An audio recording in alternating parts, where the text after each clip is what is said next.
Yeah, it's Find a friend like me. If you not want betrayal, find a friend like me. Find a friend like me. Find a friend like me. If you not want betrayal, find a friend like me. Bombe oh, find a friend like me. Bombe jene oh, find a friend like me. Bombe, find a friend like me. Bombe jene oh, find a friend like me. Hey, see bestie, your bestie not sweet like my bestie. Your bestie la bestie, find a friend like me. I say, see bestie wanting to happy. Find a friend like me. I hear them say they want me go. I say, Some of them say they want me go. I say, Some friends yelling out, oh, ah, oh, ah, oh. Some friends yelling out, oh, ah, oh, ah, oh, ah, oh. Some friends yelling out, oh, ah, oh, ah, oh, ah, oh. Friends yelling out, oh, ah, oh, ah, oh, ah, oh. Hey, see bestie, your bestie not sweet like my bestie. Your bestie la bestie, find a friend like me.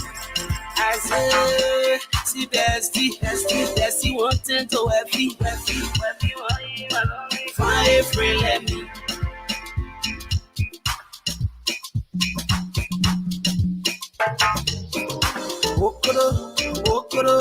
Okoro.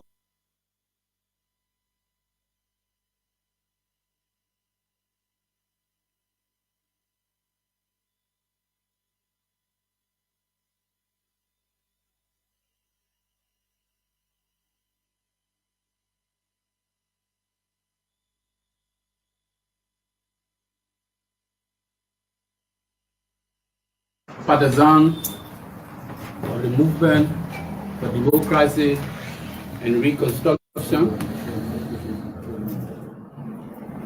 was senior partisan on the report, the Youth League,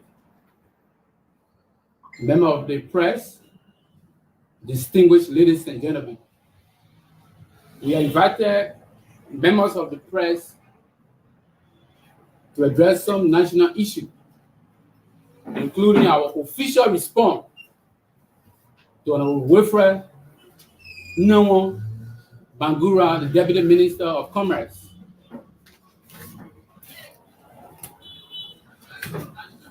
Movement for Democracy and Reconstruction, Odia Congotan, Maserati County, Republic of Liberia,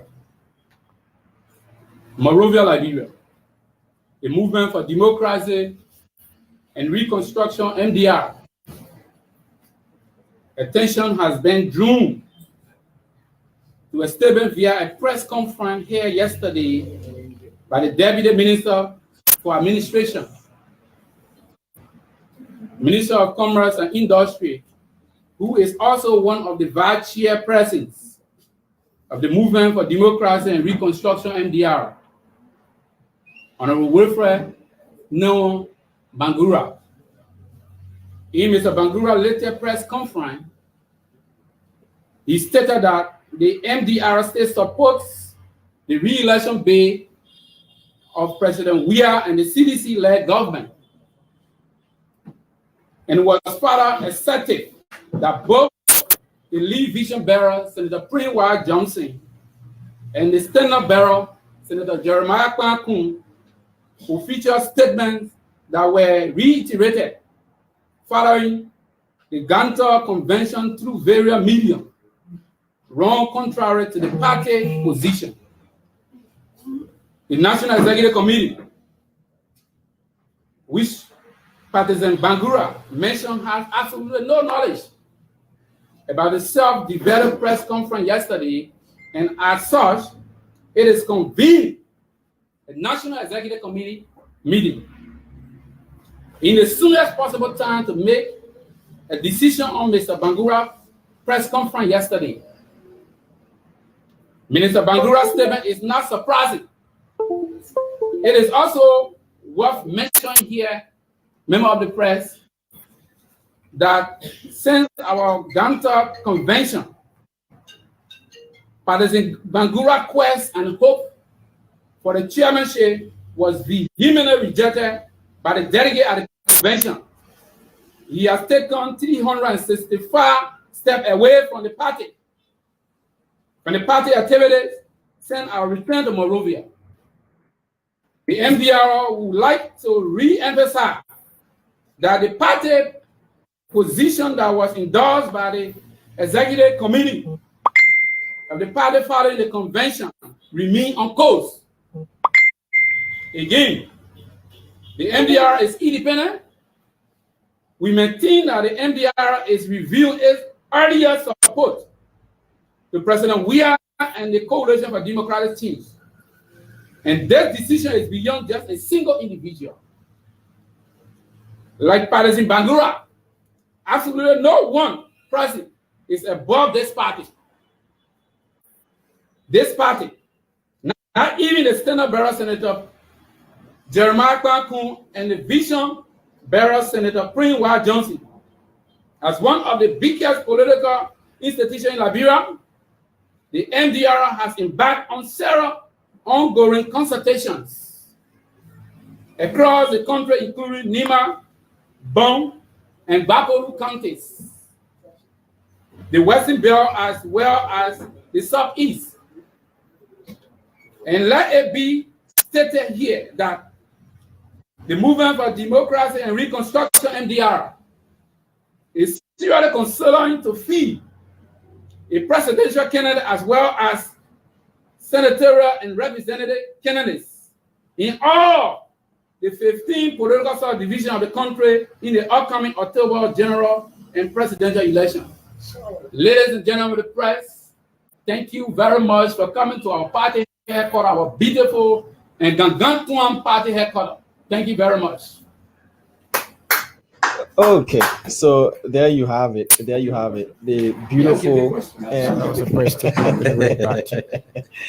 the description of the press of the party headquarters. You know, that's got me this particular afternoon. So we love to say good afternoon to everybody watching us. You're welcome to another edition of Trending Issues here on Punch TV Live. My name is Diamond Slanger, and I'm here with. My name is Vanny Dix. I'd like to say good afternoon to everyone across Liberia following us this afternoon. Wheresoever you are in the diaspora, I'd like to say thank you so very kindly for joining us on the program. We are here up to later this afternoon to keep having some fascinating discussion. Thank you so very much, wheresoever you are, for joining the discussion. This is Punch TV, and this is Trending Issues. Yeah, so we kick started this program this afternoon with the statement from the MDR. The MDR has issued a press statement coming up to vehemently deny those claims made by the vice chairman of the MDR, Deputy Commerce Minister Wilfred Bangura. They're saying that, look, it's not true. Whatever that Mr. Bangura said, the MDR is not aware of what he's saying. He's the vice chairman for political and governmental affairs. If you listen to the youth chair of the MDR addressing the press conference, he even made an assertion, a statement that the vice chair for political and governmental affairs, Mr. Wilfred Bangura, has already distanced himself from the party for nearly a year since they went to Nimba to have a convention, and his quest to become chairman was vehemently, not granted by those delegates at the convention. Hence, he's making statements that are unfounded, according to the MDR. So, is there? So the picture now in the public is that there seems to be an apparent split within the MDR. That is what it looks like. Just as we saw, it started creeping also within the Liberty Party, and later on we saw the Liberty Party being further degenerating into a fraction party. So the MDR is fast also moving into the same direction. But like you stated, as part of our talking point this afternoon, and hopefully we are hoping to have Wilfred to sit on the platform to have his own side of the entire MDR saga being shared with the public. So that's it. What is being reflected in the public is that there seems to be an apparent split within the MDR, as we saw within the Liberty Party as we fast approach the 2023 election. Now, and this goes a long way to speak to whether or not there's cohesion within these political parties, or it's more of a marriage of convenience where people run to a particular political party to seek and get their whims and car prices, and once they're not getting what they thought they could have gotten, then they tend to sway away from whatever doctrines or whatever the party stands for. But it's a serious issue because now, as you said, we'll be hearing from the horse's mouth, from sources, high-profile sources within the MDR to speak to this particular issue as well. But Senator Kuhn, who is the standard bearer of the party, has said that if the opposition unites, they can defeat the CDC. Senator Johnson, also in his interview granted to VOA, stated that, look, we don't have any binding agreement with the CDC no more. What we had, it has expired. So we now open, and even I'm disappointed in the returns that we've seen from the CDC government. So now hearing a vice chair for political and governmental affairs within a party that, up to recent had an agreement of the CDC, saying that, look, we do not want to back what Senator Johnson said. I'm saying that we have people within the MDR, including members of the executive committee, that are not for what Senator Johnson is saying. And this party is not a one-person thing that people can bring their individual, interests and what they want to benefit to affect the entire party. Are we going to see a split in the MDR? That is the pivotal question. Yeah, so that's a very critical issue. The parties should be central around the issue of their manifesto. What is the vision of the party? What is the goal of that party? Why was the party even established in the first place? But then when you fast approaching the election process, there are issues where there are diverse opinions as to where to forge your alliance. So you found people wanting to give their support to the incumbent. You find another group of people who are saying we want to support, we want to make sure that we carry an opposition party. But Senator Johnson has been very frantic about his statement. He said there was a declaration that brought us together. Our goal, our overarching goal at the time was to ensure that we come together as opposition in 2017 to unseat the ruling establishment, which was the Unity Party at the time. That goal has been accomplished. So Senator Johnson is speaking from a point of view where perhaps he did his own performance appraisal, and from his own perspective, the CDC-led government has not been able to perform according to his expectation and the expectation of the people of Nimba County. So, we are hoping to have Wilfred sit with us this afternoon, but Wilfred is saying the party is not going to, well, I read one of the local dailies, they're not going to be moving after the selfish interest of somebody. Senator Johnson is not saying it is about his interest, but he's saying it is about the interest of the people of Nimba County. Now Wilfred is saying it is all about Senator Johnson's selfish interest. So there where we stand on this, but like I said, we don't want to put the cart before the horse. We will have Wilfred sit with us this afternoon to answer some of the questions regarding what is emanating from the MDR. Okay, so there you have it. And we'll also be talking about the issue concerning the voter registration. The voter registration, which is a key and a pivotal aspect in our electioneering process here in Liberia, where people will have to get registered, those who have not been registered before, first-time voters, and those who even lost their registration cards and all that. But this time, for the first time, we are aiming to do a biometric registration process and a biometric registration system. But from what we're hearing, having a national ID card is a prerequisite to being registered. And according to statistics from the NIR, that is the National Identification Registry, only 605,000 out of 5.3 million estimated, because we haven't gotten official numbers yet from this population and housing census, have we? Only 605,000 have been captured in their database, registered out of an estimated 5.3 million Liberians. We do understand that this 5.3 million this estimated 5.3 million does not represent the voting population of the country, but it represents an estimated number of the entire population of Liberia. So if you want to deduce the voting population, just trying to do rough mathematics, we might get at least 1.5 to 2 million, people who will be eligible to register as voters. Yeah. But with this, and looking at voter registration to start in March, the proximity to have this number, this huge and mammoth number of persons registered with the NIR, that is a key question. Yeah. So when I saw the publication, this is what came to mind. The Constitution is the supreme law of the land. Article 77B of the Liberian Constitution, Article 77B, clearly states the requirement for one to vote in Liberian elections. And the requirement that is spelled out in Article 77B is for one to be a Liberian citizen. Sure. So if NEC is coming up at this point in time, like you indicated, the proximity to the registration period, to say voter registration will be based on you having the national ID card. So are we saying the national ID card is the only legal instrument that legitimizes that one is a citizen of Liberia?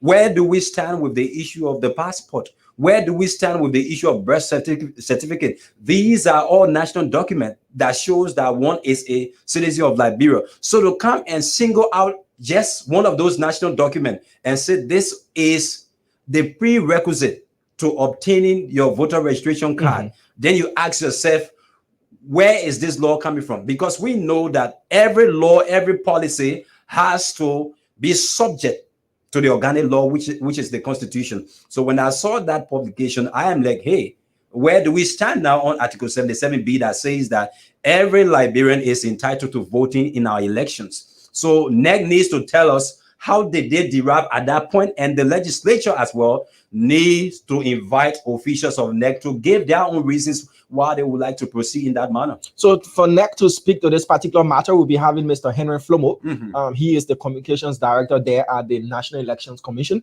He will be joining us whether virtually or in person for us to speak to this particular issue, because as it stands, it's a serious issue. It raises a lot of concerns. Now, number one, how do you get this done? If we are going to stand by that and say, okay, since it's already biometric, the national ID is said to be biometric. But today I tried it. There is a barcode at the back of the national ID. Okay. And once you have a barcode scanner and you scan the code, the information there should represent what exactly is on the front of the ID card. To state that, okay, yes, this is what it is. And even a biometric system, the database should not just be accessed by the NEC, but it's hard time. We start seeing that our police and our other security apparatus, do have access to that database. That if I say I'm 18 and I'm not, or I present a national ID, and you want to just scan who Diamond Slanger is, and I present my ID as okay, this, that, and you just pull it through the barcode scanner or you swipe it. All of that information should be made available. That's one of the advantages of having a digitalized system. Sure. That's one of the advantages of having a digitalized system. That every organization of government that has the authority and the clearance level. And I'm told they have what they call this e-platform, where institutions of government, every government functionary should be connected to a platform where online, because you know that with the level of technological advancement that we have seen rapidly within the last century, it means that in Western world and other parts of the world, e-government has taken over. Sure. Yeah. So sure. And that's one of the reasons of technological advancement. When we say we want to do something biometric, it's not just going to the institution, just taking your 10 fingers. Only you got it. Scanning your 10 fingers and say, okay, now we have your bio data and all of that. How is it used? How is it authenticated?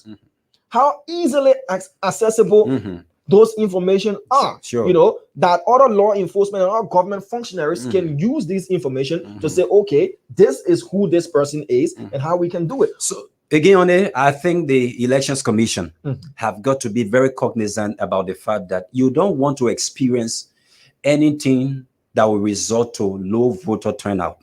we have been in the field, we have been generating the views of Liberians to know the level of voter appetite within the public space. And what we have generated is that so far we can't attach statistics and tell you this is it, but we know NEC and the media have got to play a very important role in ensuring that there is increased voter appetite. So when you start instituting policy that seem to be like, people now feel like, how do I get inclusive in this system? How do I get involved in this system? Then NEC has to be cognizant about that. You don't want to experience any low voter turnout. Do you see this If bearing fruit? Do you see this, being set in stone that, look, this is going to be the only prerequisite to having yourself registered with the biometric voter, registration process?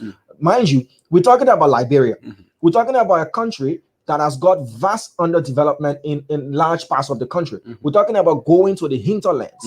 We're talking about people who are outside of Montserrat County. Even if you take the statistics from the NIR and you look at the vast number of people who are registered, majority of the folks that are registered are in urban Liberia.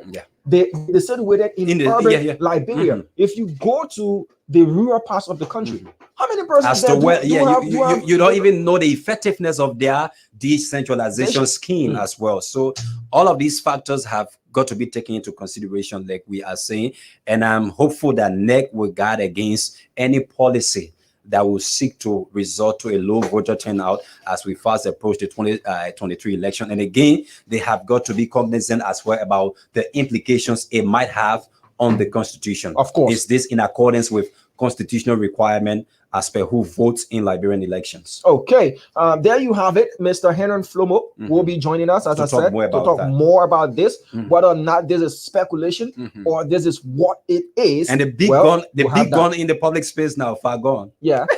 All right. So talking about Eugene Fagon, you just took it right out of my mouth. Talking about Eugene Fagon, Fagon has decided to spill some of the beans. He hasn't spilled everything yet, but he's giving a gist. And he's giving some level of information into Pandora's box. It has raised a lot of questions. And people are beginning to ask, Mr. Fagon, when you continue to talk like this, what is going to happen if you continue to talk like this? Hush. As I speak to you, George Weah does not have a coalition. So hush. As I speak to you, he licking Prince Johnson's shoes and sending his lieutenants to me. So hush.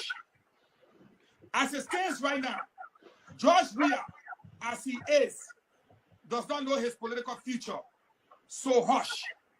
Because what we know, remember, I was your minister for information when $16 billion came about. I ain't talked yet, so hush. 25 million.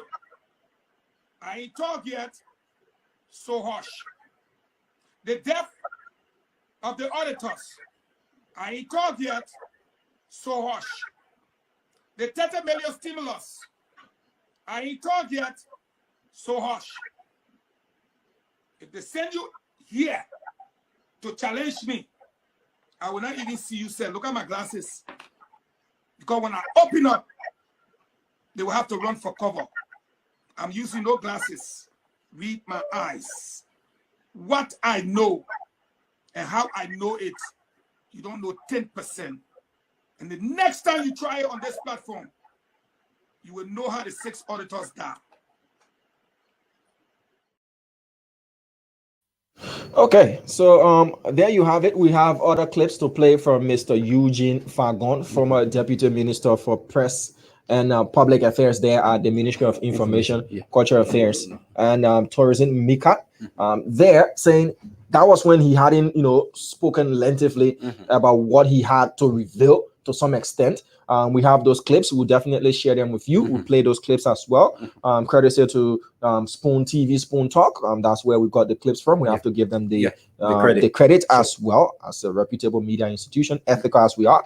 That's what we do. And as we said, we'll be hearing from the MDR, but to speak to the issue of the death of the auditors, we'll have Mr. Sylvester Lama, who happened to be the husband of the late auditor, Madam Gifty Gifty. Lama, one of those who lost their lives back then. And it was no secret that Liberians were eagerly waiting the autopsy report. You know, there was the issue of not trusting the pathologists, bringing in pathologists, you know, here and there. That was an entire saga, you know, and only for us to be told that what happened?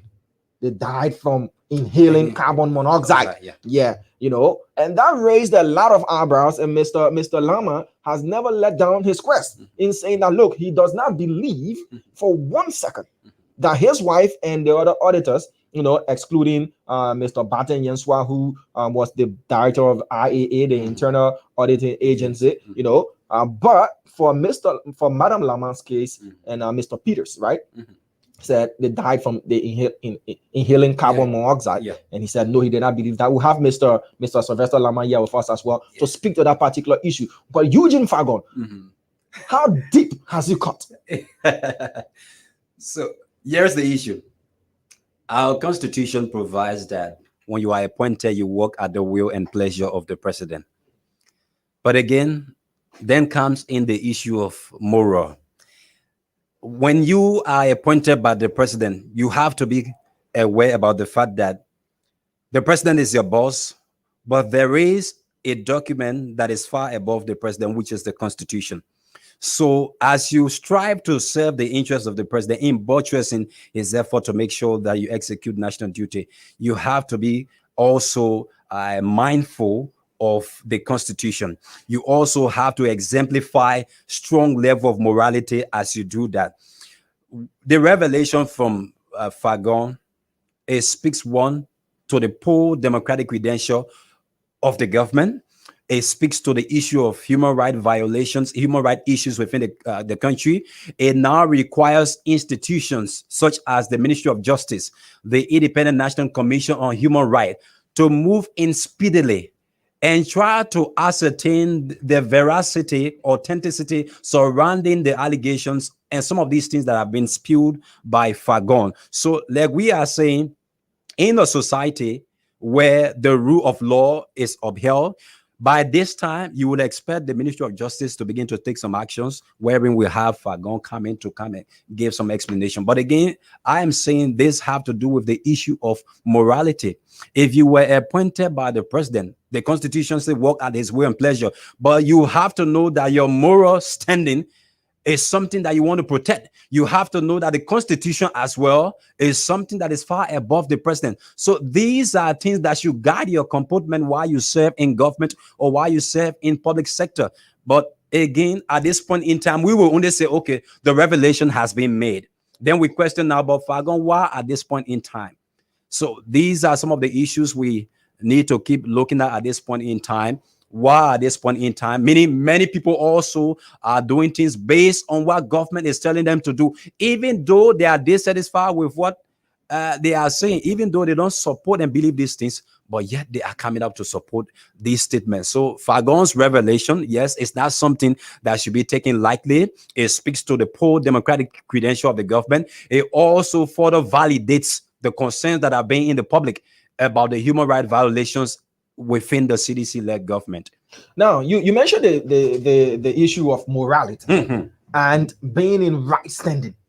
And Mr. Fagon, as he claimed when he decided to spill some of the beans, said those things were given to him, and he knew those stories were not just stories to go out there and tell the Liberian people.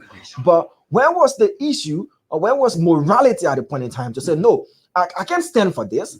It's either I let the Liberian people know once I leave Liberia, if I deem the country is not safe enough, you know, the families of these people need to know the facts. You know, they need to be told the truth so that justice can be served. Was Mr. Fagon looking at the bucks that he was making as a deputy minister as compared to the lives of those people, you know, when he weighed the two, looking at his ministerial appointment at the time to say, look, I have to protect my job. I have to protect the president or whoever it is, you know, that held his loyalty at a point in time to say, okay, fine. Or look at the fact that These are human beings that We're talking about lives. We're talking about lives.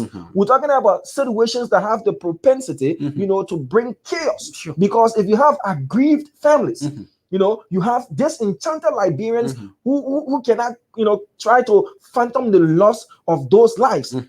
Start to take to the street, wanting Where do we the stand? law. Now, with all of this, is Mr. Fagon a credible source? That is another question. Well- That you had all of this information. Why didn't you act upon the information at the point in time? But all of a sudden, now that you're no longer in government, you were dismissed. Now you're coming out to say, look, now my moral conscience is pricking me. I'm feeling pains. I need to speak out because you were pushed by another panelist on a show. Like he said something that the truth will be told and the truth will come out one day. Yes. So if you do know the truth, why are you giving us the truth in mincemeat? Why can't you give us the truth once and for all with hard court evidence to back what you're saying? When you ask the question if he's a credible source, indisputably, the position that Fagon occupied at the time as Mika, you know that is a position where you are privileged to information. That is a position where you have proximity, even at the level of the presidency, people who are closer to him to know some of the issues that are unfolding in government. So even if he was told what to say, I am very sure, like he indicated, in the background, he did his own research to know some of the issues that surround the information that they were providing in the public space. And this is not just starting now. These things started even during the Ellens administration. There were folks there also who were speaking for the government at the time. Sometimes you will wonder as to whether this person actually believes what they are saying, or they are just being teleguided to go and say what the government has asked you or authorized you to say. So, like we are saying, people have to be mindful. When you are appointed by the president, be mindful that you have got a future, you have got an integrity, you have a family's name to protect. Do we have that in our political corridors in Liberia? Where this is what integrity at the highest level. Where this is what you should be stand for happening. something, you stand for that thing, and you stand by the truth and the interest of the Liberian people. Now, when I talked about credibility, I wasn't talking about Mr. Fagon's access to information. Okay. No, I was talking about him being a credible witness in terms of not going to say this witness has been compromised. Because if you look at what Mr. Fagon said, somebody might come up and say, is he saying these things because he's speaking from a hurt position now? That's the kind of credibility I'm talking about. Is it a vendetta, to make the government look bad? Is he on a propaganda spree? Where's the evidence to back the fact of what he's saying?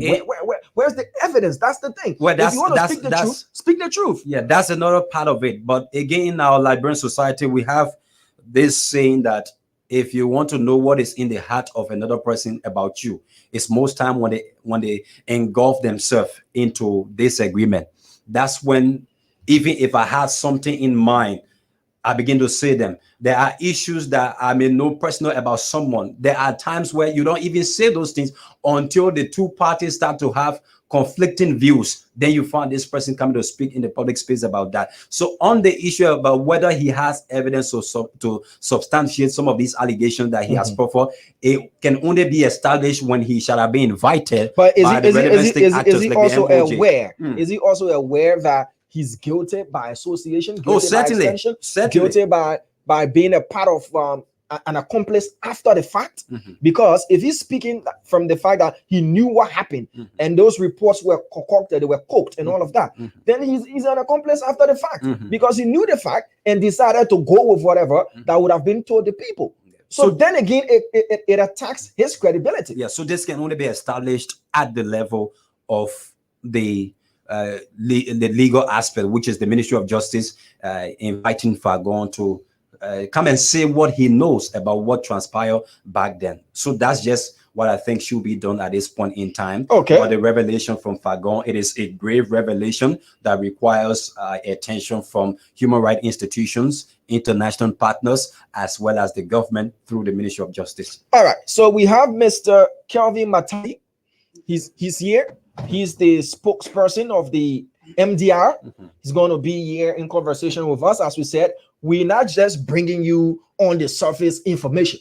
We want to bring you substantiated information.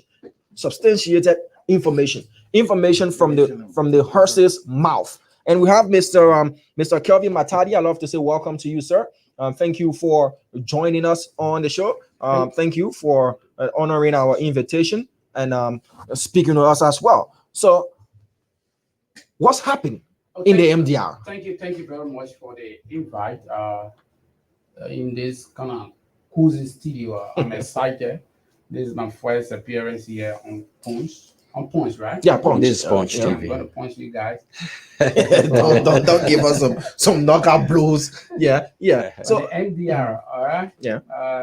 We are excited. Quite frankly, I'm happy to see all of the development I'm seeing here for the short and possible time you guys have been here.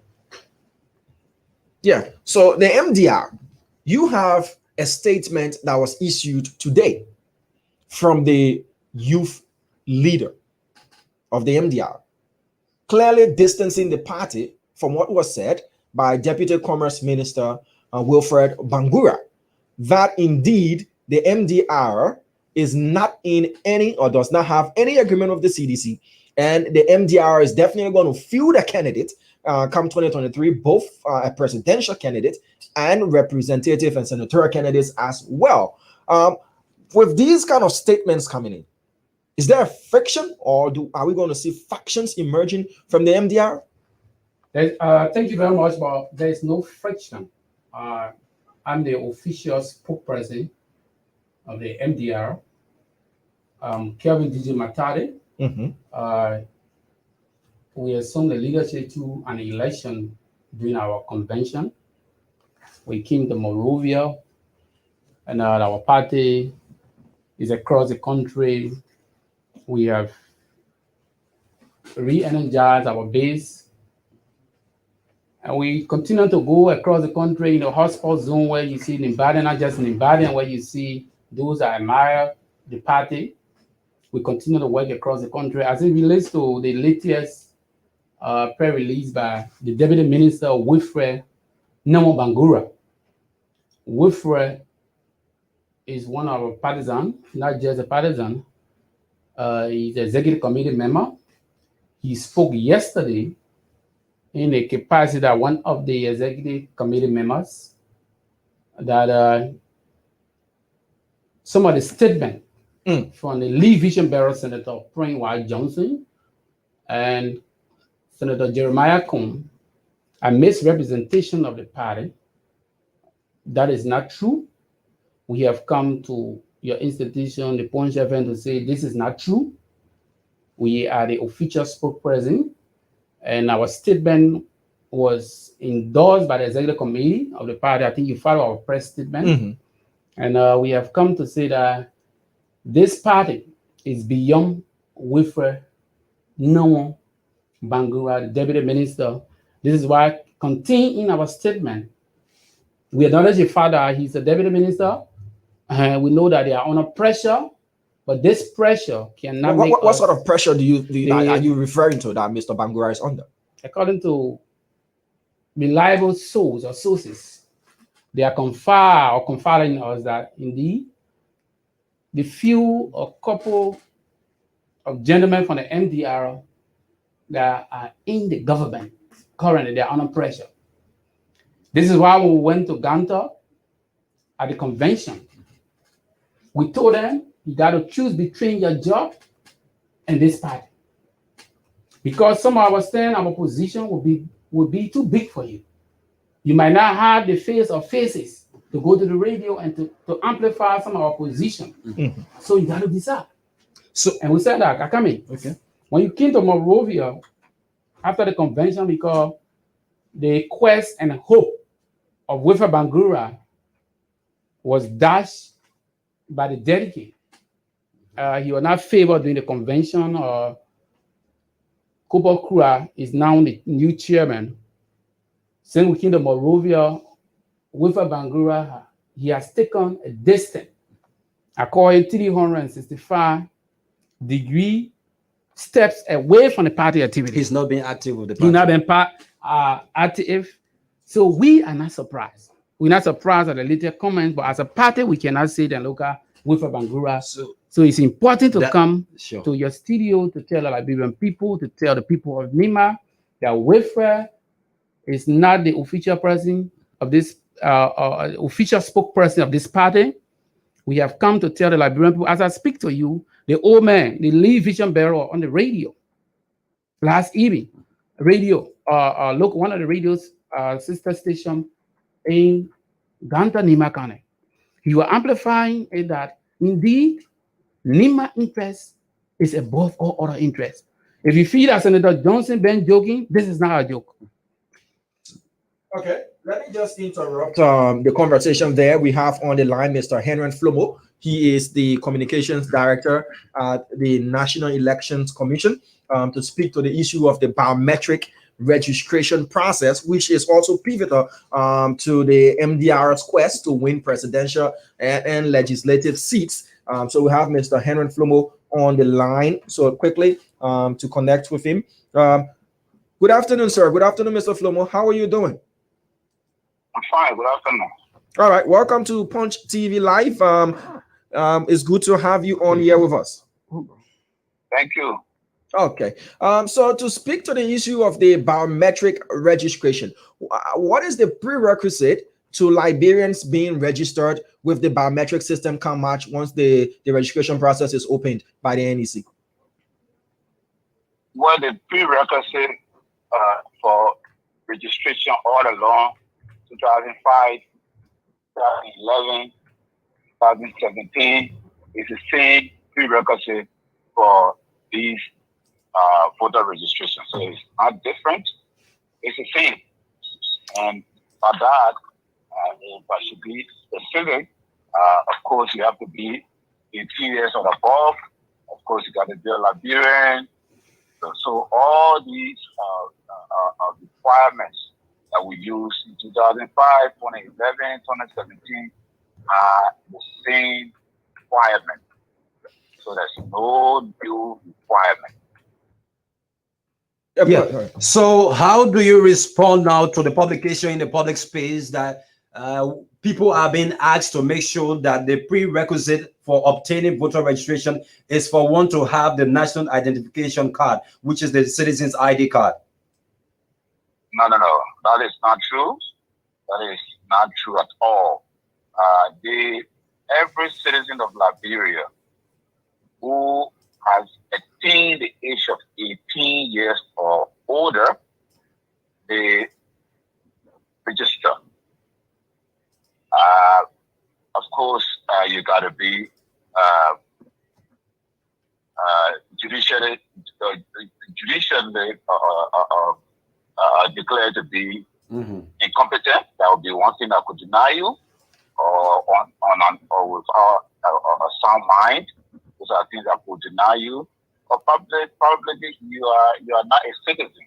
But haven't you seen the publication from Front Page Africa, the front page story that says millions may not vote in October elections, and they say voters are required to use national identification card to obtain the registration, the voters card. Have you not seen that publication?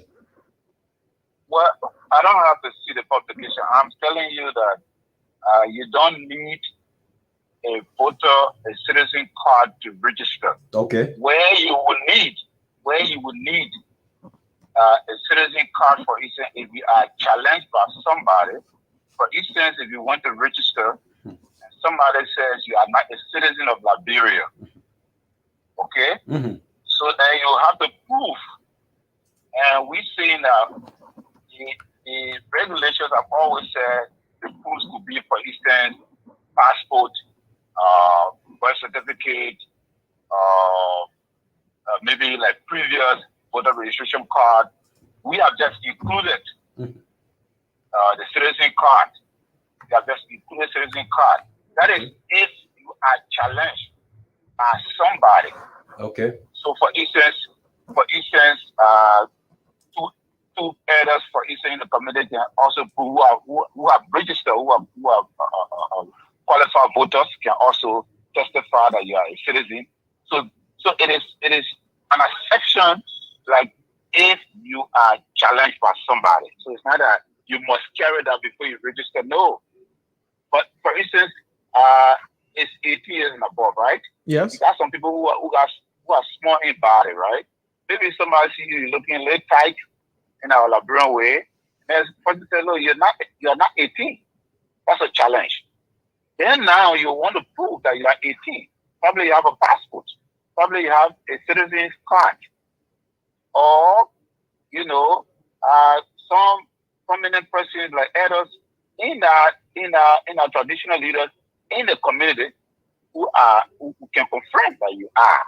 Okay. So that's the point. So it is not that when you go and register beginning March 20th, you must carry this. No. It's not that you must carry a card. No, it's not a prerequisite. Okay. But it becomes a prerequisite if there's a challenge to your proper citizenship, age, or whatever. And even at that, you have several counts. Production of birth certificate, evidence of, for instance, renunciation of nationality, like for instance, probably people who have naturalized, original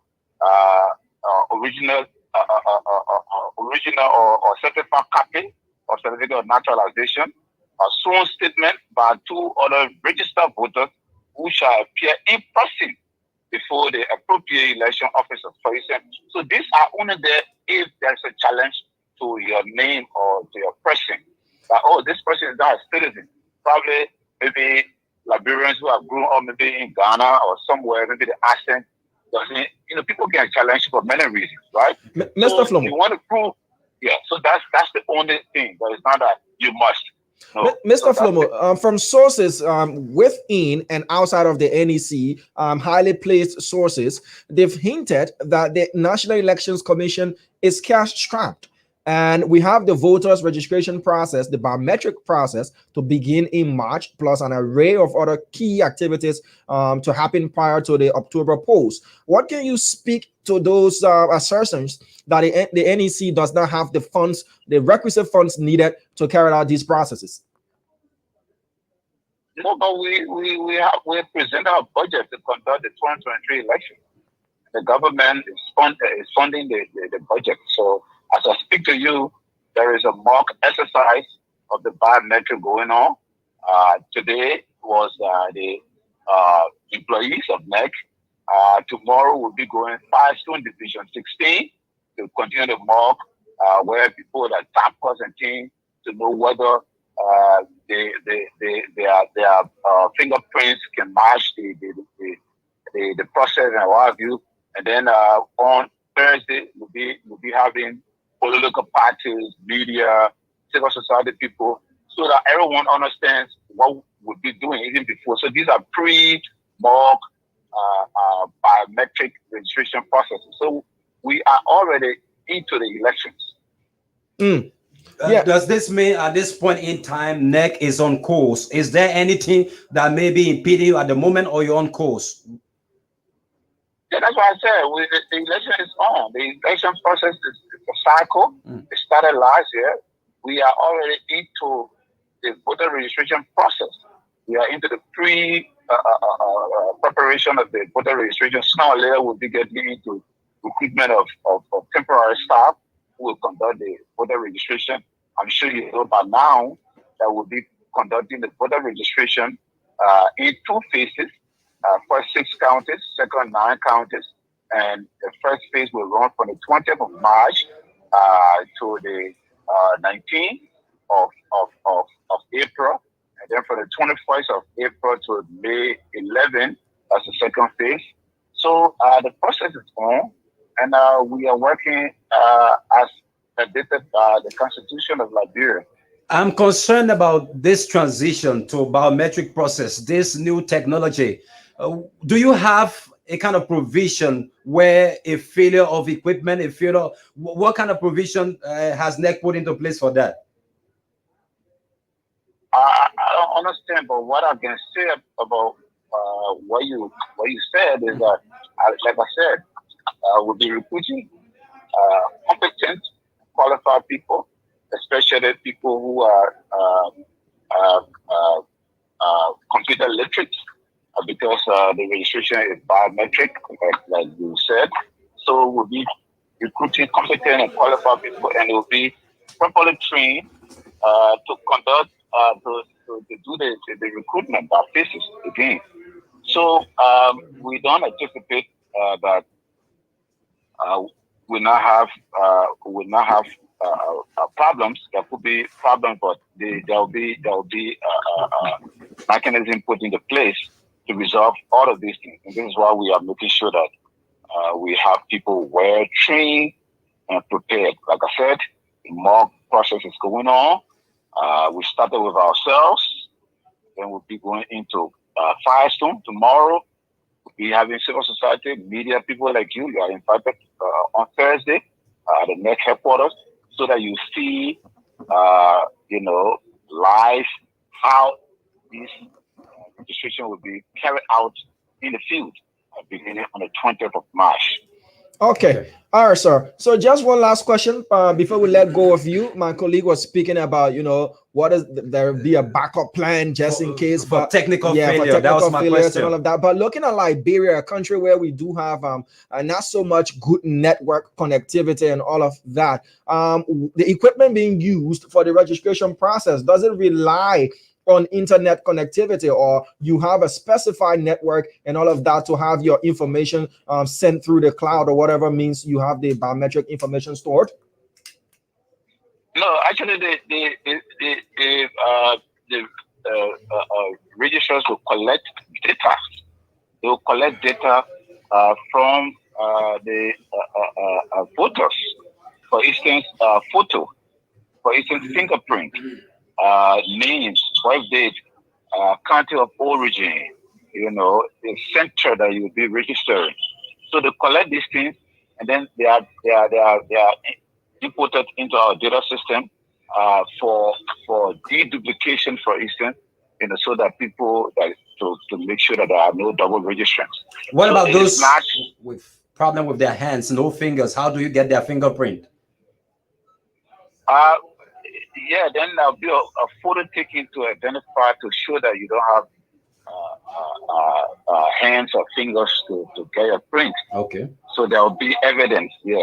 Okay, sir. All right, Mr. Flomo, thank you for availing yourself and thank you for giving us the information. So as stated by you, the national ID card is not a prerequisite only when your registration or you are challenged that you might not be a Liberian, that you need to present either the national ID card or any other national identification document that you have.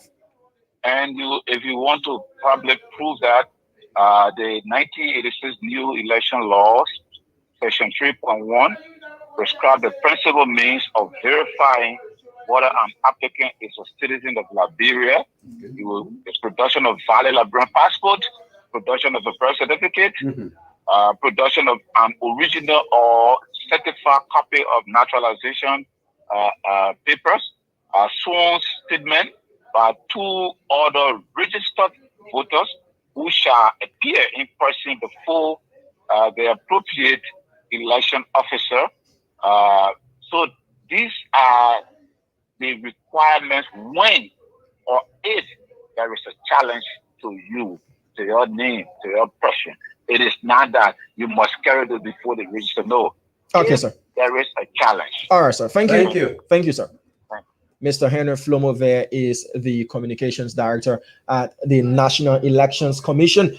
They're clearly stating that, look, whatever that you're seeing in the public space as of yet, the NEC has come out to debunk that you don't necessarily have to present the national identification card from the NIR to authenticate that you are Liberian, or a prerequisite for you to be registered. Once you can, present your birth certificate, your national ID, your passport, that is if you are challenged, if your registration has been challenged. But once you go there and you don't have an issue, you definitely be registered. So that, allays the fears that it would have caused a serious downturn in voter turnout or in people going to register themselves if that would have been a prerequisite. It would have been against the law as well. And perhaps they could do a press statement to that effect as well and just disseminate that with the media, because he has spoken on this platform. We don't know for sure if he's going to grant interview to other institutions. So NEC now could now reduce their position statement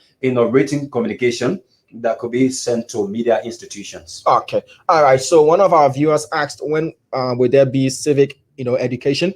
So I'm just going to go through the key electoral dates for the 2023 presidential and legislative elections as released by the NEC. You can go to the NEC's page and you can get that as well. And then we'll continue our conversation with Mr. Matadi, the spokesperson of the MDR. He gave us 5 minutes of his time. All right. So quickly, from March 16 to April 30, 2021, there should have been a period of development, 2023 presidential and legislative election budget, for which he said he submitted the budget. So I'm looking for the civic and voters education. I'm looking for that. Okay. So that is from May 1 to June 17, 2023. That's where you have civic voter education and exhibition. So you can go to NEC's Facebook page and you then see all of the key dates. October 10, 2023 is highlighted in red as election day in Liberia. So this is trending issues on Punch TV. Back to Mr. Matadi, who's pressed for time. We had to take Mr. Flomo there quickly. We were in the conversation with the MDR, whether or not there is a split, whether or not we're going to see factions, because Mr. Bangura has said he's not alone. He's got other executive members who feel the same, and they are disenchanted, and they don't want the party to be centered around the selfish interest of an individual. And that is a big statement to have made. And the MDR came out today to say, nope. It even referred to him as one Wilfred Bangura. Yeah, so there where I was coming in before we took the call with the NEC person. So where does the party stand in terms of punitive action? Are you contemplating on maybe punitive action against Wilfred? Thank you very much. This is why in the contain our press statement, we stated clearly that in the incoming days, there will be the executive committee will convene. No, go ahead. The executive committee will convene an executive committee meeting. Okay. I'm not clue with the authority to tell you what the penalty will be, but politicians always elevate their starter whenever they say something. But I can tell you that Wilfred Bangura is in this with just a couple of persons, and these individual government officials are not more than 3 or 4. Perhaps they are all young like us. We don't want to elevate a debate in a denigrating manner. But we can simply say that Wilfred Bangura is not beyond the party. The MDR is even beyond Senator Johnson. There's a vision. They almost like the sewer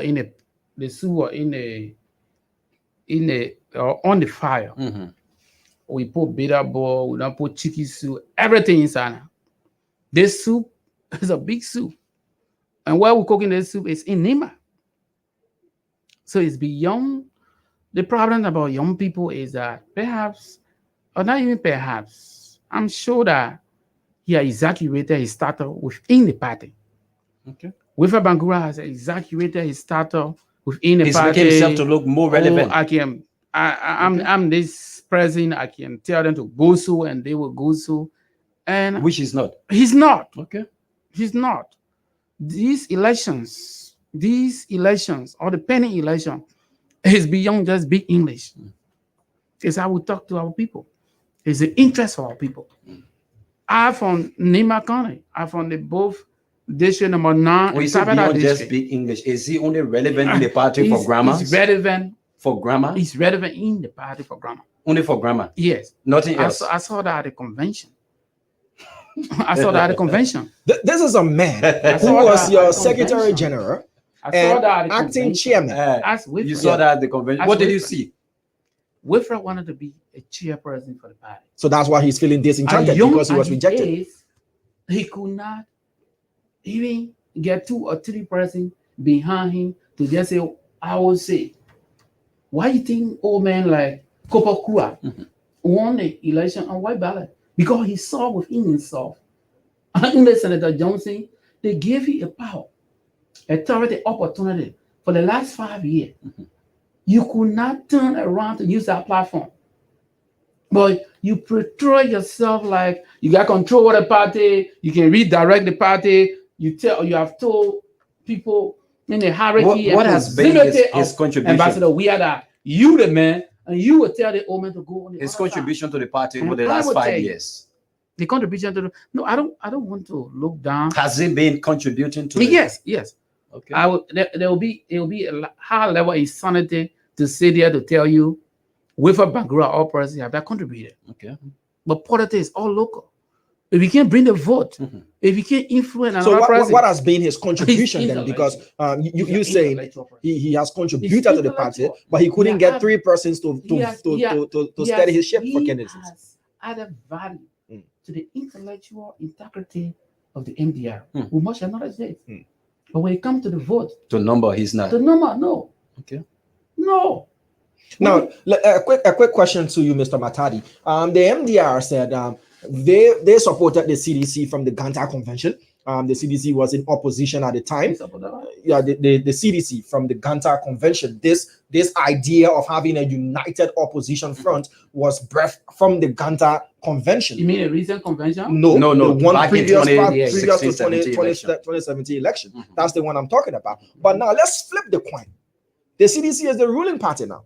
Maybe. And the opposition parties for which the MDR is now one, because you no longer have a binding agreement with the CDC according to your vision bearer, Senator Johnson. Does this speak to the fact that the MDR is going to lean the way of the opposition? This is why we have come to amplify this. We are on the side of Liberian people. If you've been following the latest discourse in the public in terms of our press conferences that have been elevated by both the lead standard bearer and let's say the lead vision bearer and the standard bearer, that is Senator Johnson and Jeremiah Kuhn. Mm. We have been telling the ruling establishment there are ills in this society. In Nima, there's 7.5 million, the mental state agreement. Mhm. We entitled without begging for it. So you think on those claims, what we claiming for the county with a Bangura ministerial job is bigger than what we're claiming for the county? I tell you no. You think the suffering of the Liberian people? When our standard bearer and other executive of the party sent the convention you're talking about, that agreement was sealed. We have the right to call you to the table. Mr. President, this is not going well. He has not listened to us. So you've been calling him We come privately back prior to to this say, public we want pronouncement. to remind you that this leadership is not you alone. We have to give you the political legitimacy. He never listened to us. In the down meeting, You mean the our president? people telling the president, What response did you get? no response. This president don't want to listen. Oh, meaning in the background, you've been engaging the Yeah. president, telling him the concerns of the people. The concern of the people. Okay. The 7.5 million I'm talking about mental state agreement. They've been elevated. They've been amplified. They've been discussed by the vision bearer of our political party, the godfather of Nima County, Senator Johnson. A lot of lapses in the county. So How- with all I'm of these asking things you, that you have how outlined, we Mr. going to Matadi, run a campaign in Nima? with all of these things They don't pay the bills out there. that you have, You don't have So anything it's to tell because of Mhm. Wefra Bangura ministerial job. We say no. Wefra a ministerial job is more than the country. Is the I say no. MDR disappointed totally in the CDC regime? If you have any word, I'm not good at English, Mm. but if you can help me with any word to say disappointed, you can help it. No, you just we're you disappointed. just use the word for We're not which just you- disappointed, but we are very, very disappointed. Is it because of the 7.5 million, or there are other things that the MDR had outlined in the agreement with the CDC prior to pledging your support to the party during the runoff elections that led to that particular statement? What were the key benefits apart from were there job allocations there? Were there other things? Just give us a gist of some of those things aside the monetary value that's supposed to go to NIMBA that the MDR did not stand to benefit from this particular CDC agreement. Obviously, once you begin to talk about job, you talk about these kind of things, even our viewer will take the other side. Some people will start talking, oh, that because of job, because of. Now, I just want to know what other things But were there in that I'm agreement. coming, give me a Yeah. little chance. Yeah. Manasari are educated. Manasari is. Mhm. A sophisticated Manasari is. Also running. Even the governance structure of Manasari are sophisticated in way. It was, Mhm. brother. Manasari listened to the people of Nima. We have Patrick Sandro. We have Frederick Knocker. And we have a list of dividing to senior position in the governance structure of the country. Not just GM ministerial job. We are not joker. Politics is not a joke. Akawas Gray and the young guys continue to lie. They said last night, you know that Jefferson Koji was in Nima. He carried few smartphones, Chinese phones To do to the what? people. After our guys noticed that he was in Ganta, he left from Ganta. You joking? Is this for real? You really joking?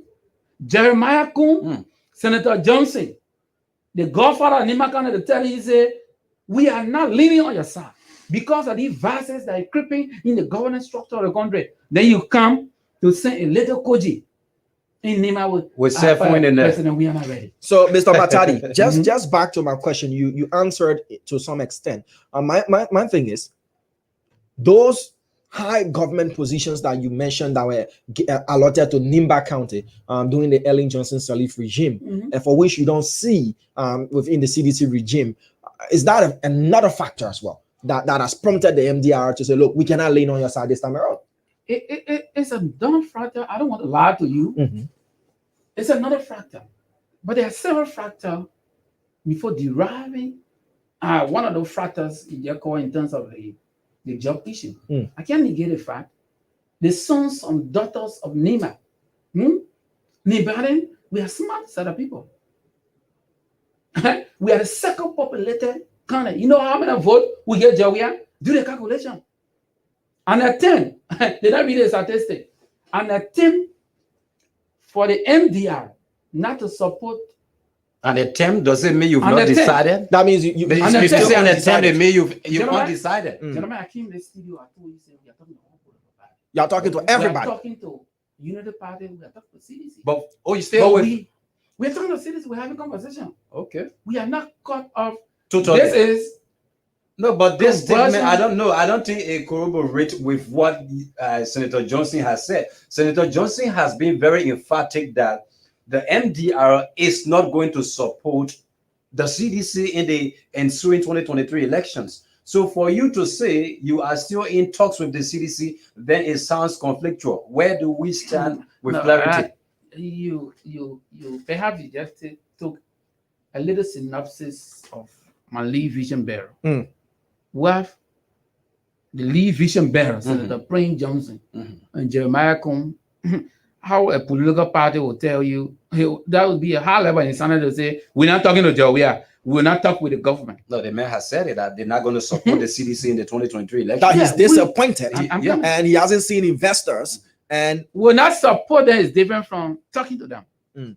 We'll talk to so them. what kind of conversation then are you having with them? million that they owe anybody?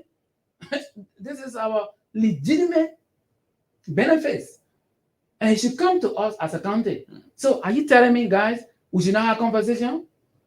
So you when are it comes saying, to development in the county, what they should do? so it is We likely. should not have discussion. So I'm not talking about the support. Kelvin, I'm coming to a point. From the So- executive committee meeting, I'm coming. There are a lot of followers who following the issue. I want for the conversation to go beyond us so that people can follow. Certainly. All right. What I'm saying here, Senator Johnson said, yes, we are now supporting the we-are-led government as of October. We cut off our support. We are independent. We're going back on the drawing board. But what I'm saying here, I'm amplifying this that we have a conversation. Okay. We're talking about $7 million that worth, and this is a benefit for the county. Are you telling me we should not have discussion with them? It's not blighted, not BM money. We just want a definitive. No, Kelvin, a definitive statement. so that's- so your point is, if we the have a city- conversation with the government. Good. So if the CDC We can have- meet, I'm coming, brother. Mhm. If the CDC can meet up with the demand that are being proffered by the MDR, there is a likelihood that things can turn around. That's the point. No. I will answer the question like this. This is beyond us. It's not just Nima.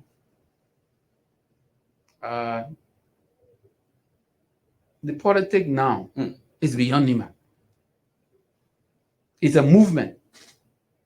Why you see the discussion, you see young people who are not smart in the country. we will be on the other side of history. But what I can tell you now, guys, in the studio, is we are on the side of the Liberian people. So what level of conversations are you having with the opposition then? Since you say you're having conversation with CDC based on what is rightfully supposed to be given to NIMBA, what kind of conversations are you having with the opposition, the UP, the ANC? Can you tell us what opposition parties are you speaking to, or are you having these conversations with? And if not to tell us everything about these conversations, what are the subjects of these conversations? We are having conversation with the MDR and end up, well, let's say the former Rui establishment, the Unity Party, like any political party. What contain in your platform? What you want to do for the people of Liberia? What you want to do for the people of Nima? What this government is doing and they're hurting us, and you can do it more than what they're doing. Those are the initial conversation. And we having this conversation, we are rolling. So it means that the MDR is not going to field a presidential candidate in the 2023 election. No, this is why I continue also in my very press statement. Don't rule it out. Okay. We will. There is a likelihood. So what if you I think it's being ambiguous. You will feel a candidate. You are having negotiation to support people because you are sounding like someone who is ready to give the vote, but at the same point in time, you want to appear like you will field a candidate. What is the definite position on you fielding a candidate? Will you field a candidate? Not just even a big political party. We're talking a smaller political party across the country. We're trying to have a merger. What can we do?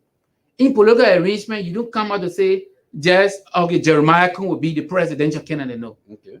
So if I do that, then I'll be subjective. As an official spokesperson to come your medium to say, no, Jeremiah Kun. This is why you see the CPP broke up. All right? What I can tell you sincerely, young people, is that we are having conversation on both lines. Okay. All right? We are having conversation with the ruling establishment, and these conversations are about the development of the country. You owe the people of Nima $7.some million. The people of Nima, they're not representing your government. There's a damn meaning. You're not doing nothing.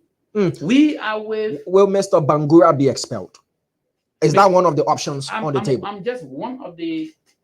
As per your rules and regulations. And I spoke to the as official spokesperson of the party that the executive committee is convening. Is there an option of him being expelled? Is that applicable per your rules and regulations as for what he did? He's a young person.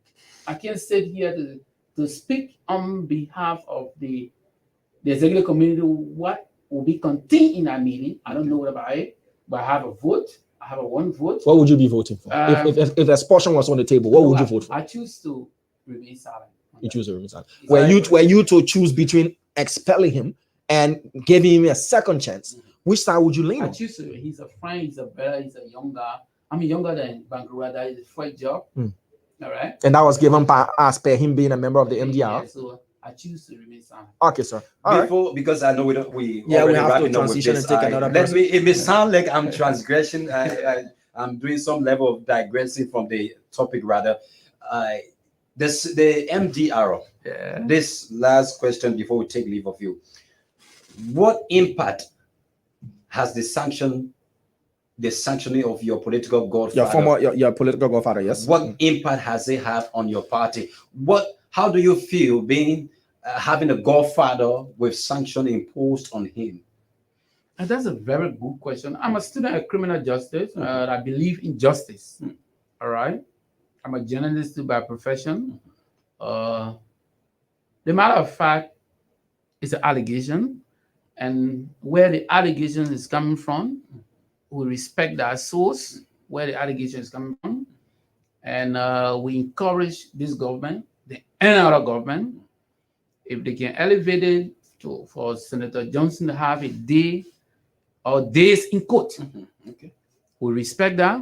But until then, Senator Johnson, in the code of public opinion in NEMA, you go there, Senator Johnson, you stay influential in the country. Okay.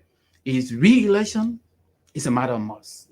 So negatively. And sometimes the international community, they are misled. Some of the sources they get their information from, right, they are misled. But until then, the justice, like I previously said, I respect the justice system. Yes, so the They question can have their again day in is, court. has it in any way negatively impacted the image of your party? Not really. You follow the convention in Uganda. They were pulled. Senator Johnson were pulling the crowd. Senator Johnson instead to move and shake off when it comes to the politics of the country. This is why we came out, and Senator Kuhn came out as a standard bearer of MDR. You see, Tiawan Gongro and the rest of the guys from NEMA, they lost him from the political landscape of the country. Was it because of the sanctions that Senator Johnson took a step back from being the party's presidential candidate? Man, what over Senator the Johnson elections? did in NEMA, all right? None of the political actors who form their own political institution have done it. Was it because of the sanctions then? Let me Because tell you, this to happened be just led- after, just to be after led- being sanctioned, To and then create a political institution, to grow somebody as representative as senator, and turn over a peaceful transition in the governance structure of the country. the sanctions force his hand. Oh, That is the that question. man needs to be Because ready being in the record. being the standard bearer You of should a be political amplified party. and videoing Yeah. Senator Johnson. Let me just, To do that? Mr. Matadi, being To the standard help. bearer of a party, and you are sanctioned by the U.S. government that puts a lot of funds into our election process, was it the reason or one of the reasons for Senator Johnson to have taken a back step to say, okay, Senator Kuhn, you go as the face of the party, and I can be behind the scene making sure I'm pulling off the Senator strings? Johnson is 70 years old. He's playing a more advisory role. That's a more. We have somebody older than him that is running for president. No, leave it there. Mhm. But in NEMA should be held, or the balance should be held, or NEMA should be held at the home of democracy. For a lead vision bearer, while living, you're not paralyzed. You created or organized your own political party. You grew somebody to that level. You transition to play a more advisory role. Like Dama is saying, there may have All been a right? compelling To play a factor. more advisory role to a younger generation. If you follow Senator Johnson, we were giving 15 motorbike to the Nima Quadro, the old man cried. Let me tell you, you know why he's crying? He's crying for you, he's crying for me. He's not crying for himself. All right? Some people from the ruling establishment want to take the phone and threaten the old man. Oh, if you don't support our work call, he said, I'm 70 years old. What I'm doing is for the young people. Is this And statement this is why factual? people that work for Kelvin, Bangura should come over. Kelvin, is this statement We factual? are- Has it been threatened by the incumbent about? Yeah, about work call. Okay. And we are If it telling doesn't support the CDC. and we are telling our old man that creating a war chronicle is not just an event, it's a process. If Washington want you today, Joe Weah will be the easiest leader or president to turn you over. The other the people.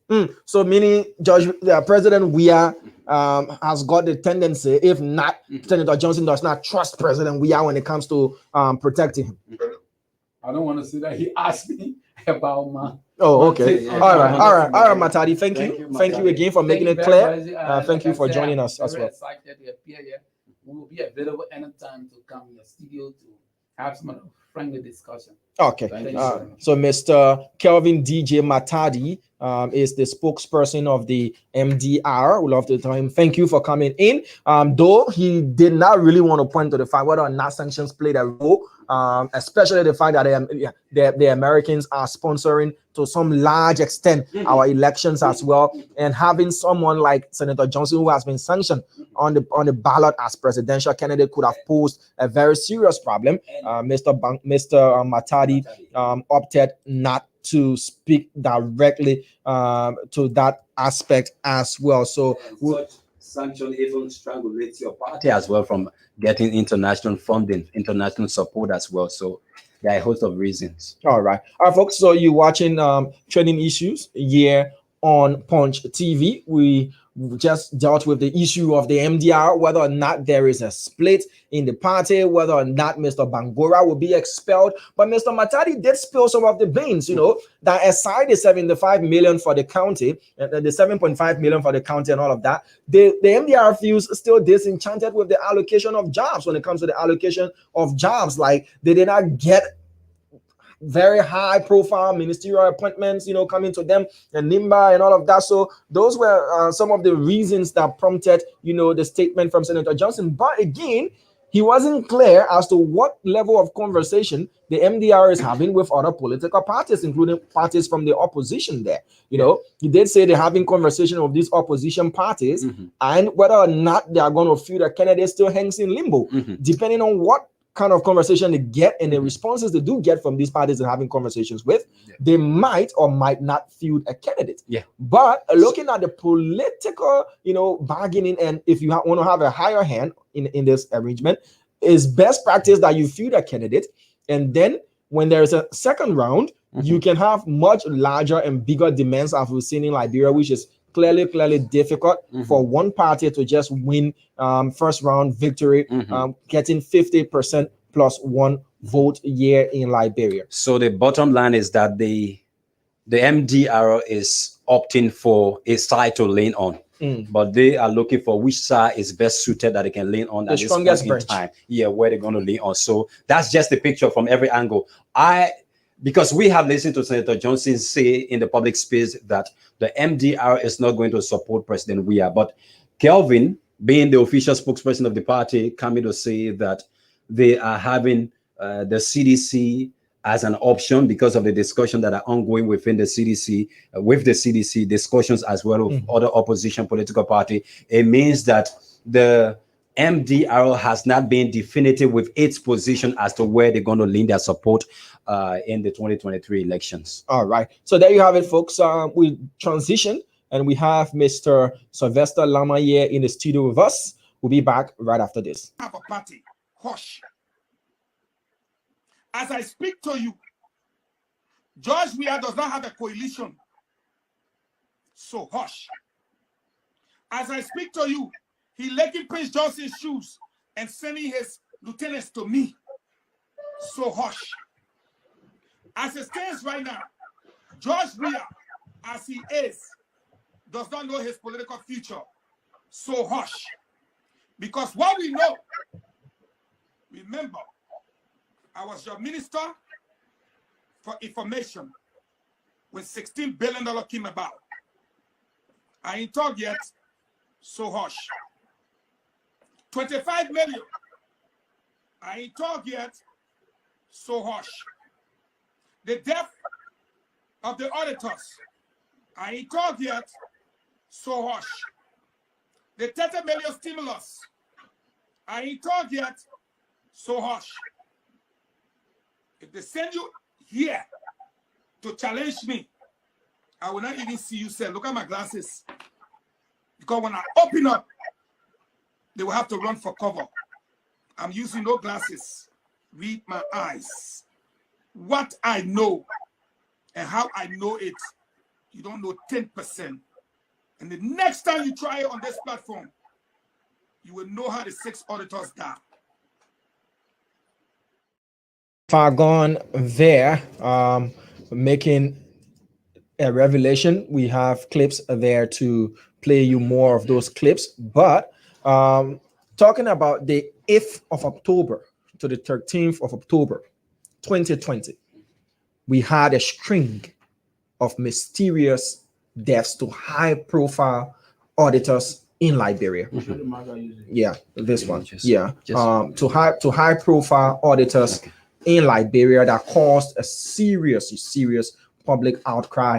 Liberians wanted to know the truth as to what happened. And at the end of the day, the government released its autopsy reports, its investigative findings, that of the former IAA director, Mr.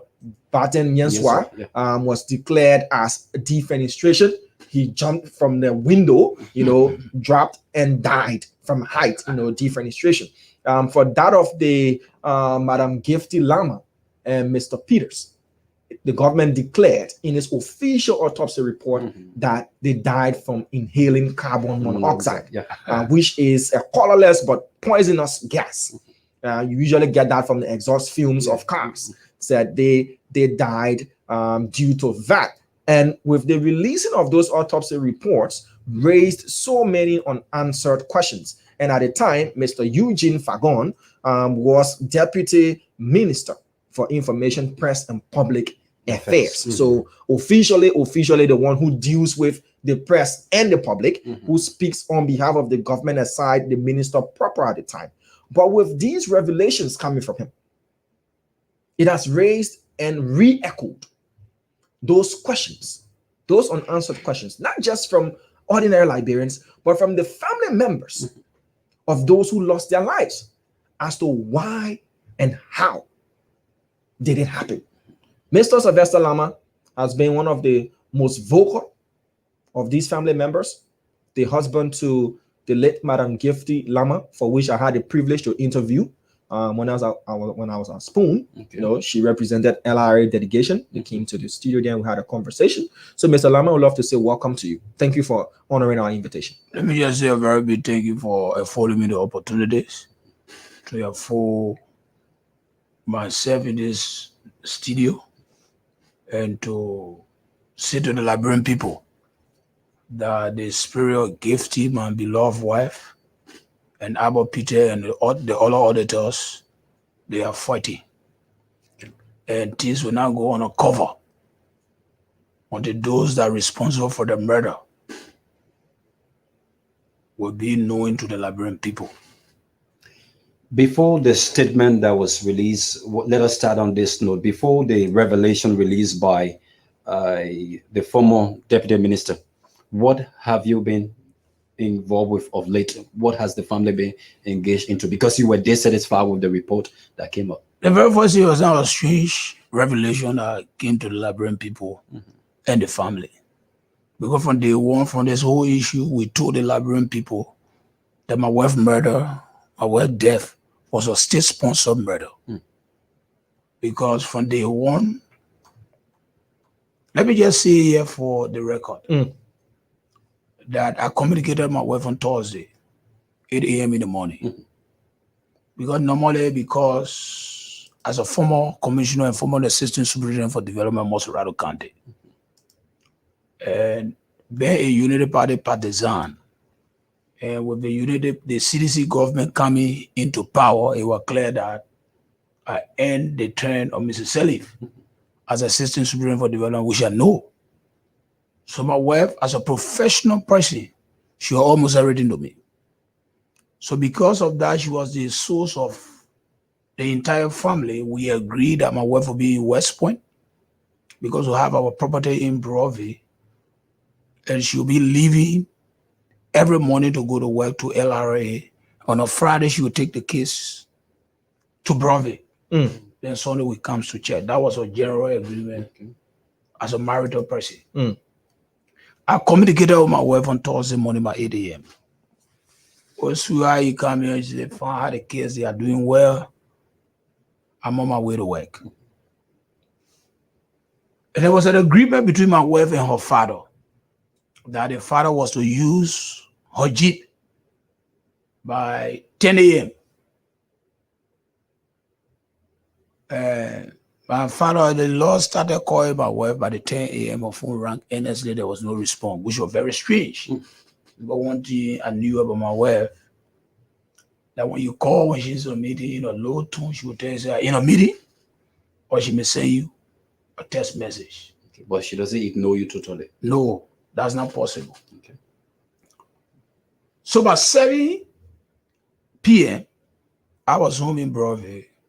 I received a call from my in-law. "Oh, Mr. Lama, we have been calling your wife since 10 a.m. There have been no response." That was the day President Weah was celebrating her birthday.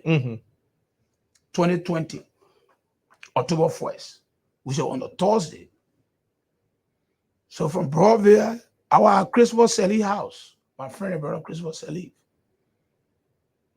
So as that my wife number the phone rang, I was on the motorbike, chatter of motorbike for 7 p.m. Dying the number rang endlessly. There was no response. And I got to the house of my father-in-law. So I met them. They were service because normally between that hour they can have the evening service. Because my wife, she was a deaconess of the Church of Pentecost and the chief accountant of the Church of Pentecost, Republic of Liberia. So I joined her in the service. From there, I told her, let us chat or taxi.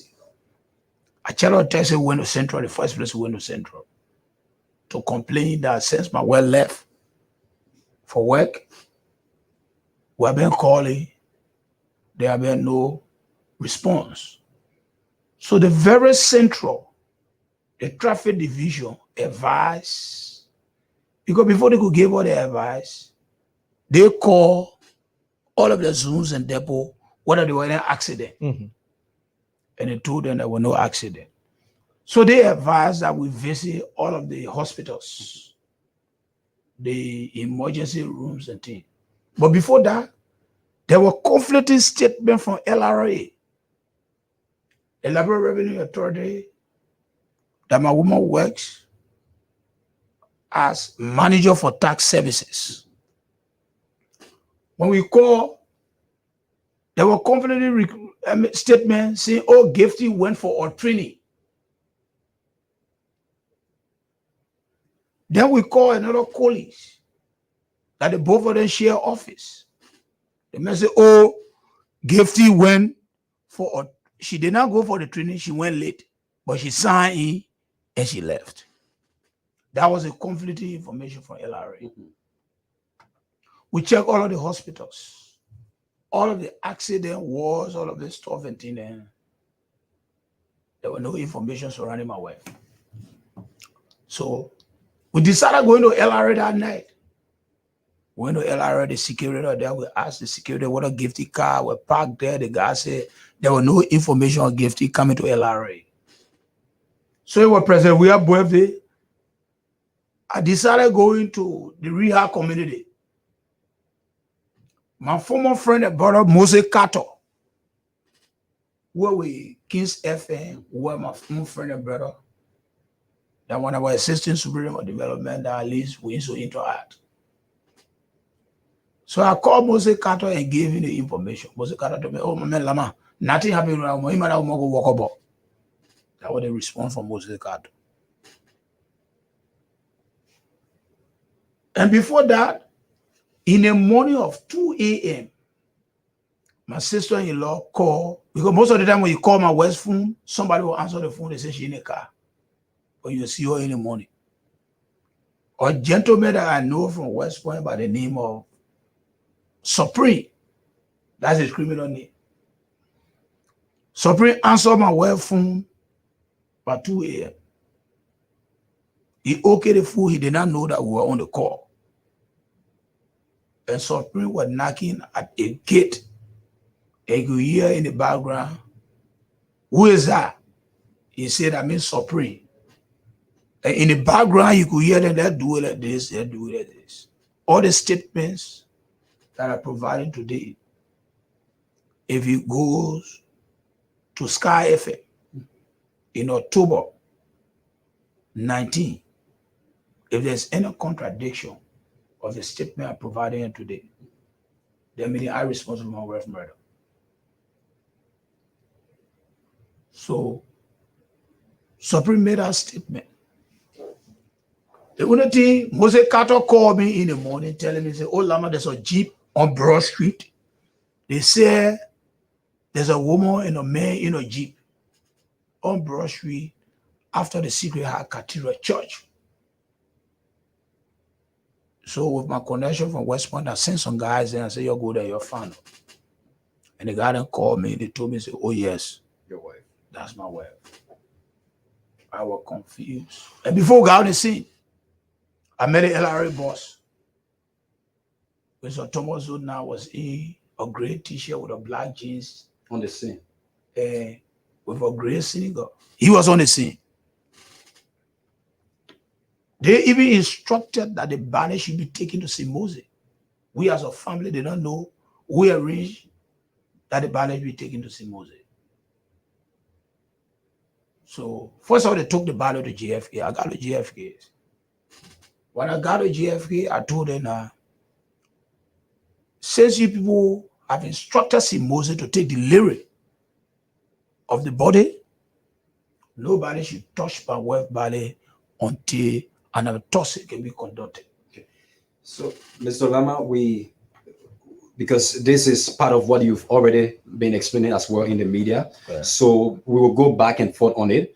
Trust me on that. But we want to look also at the current situation that has actually surfaced in the public Thank space. you very much. So first thing, I want to know from your end, do you have any further information that could support what has come up from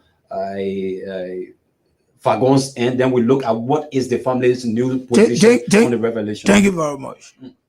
Fago almost saying similar thing that we have been saying. Okay. The very first thing there is the death of my wife came from the LRA. Hurricanes at the LRA, they are in the know of my wife's murder. Even professional colleagues that she was friends to, they are in the know. I don't miss my words. There was a memo from James Kekula, who was the head of audit at the LRA, August 20, 2020. And that memo was about auditing the central bank taxes that have been paid by commercial bank to the central bank in the tune of $25 million and $2.3 billion Liberian dollars. Your wife was on top of that case. I can't be. My wife was manager for tax services.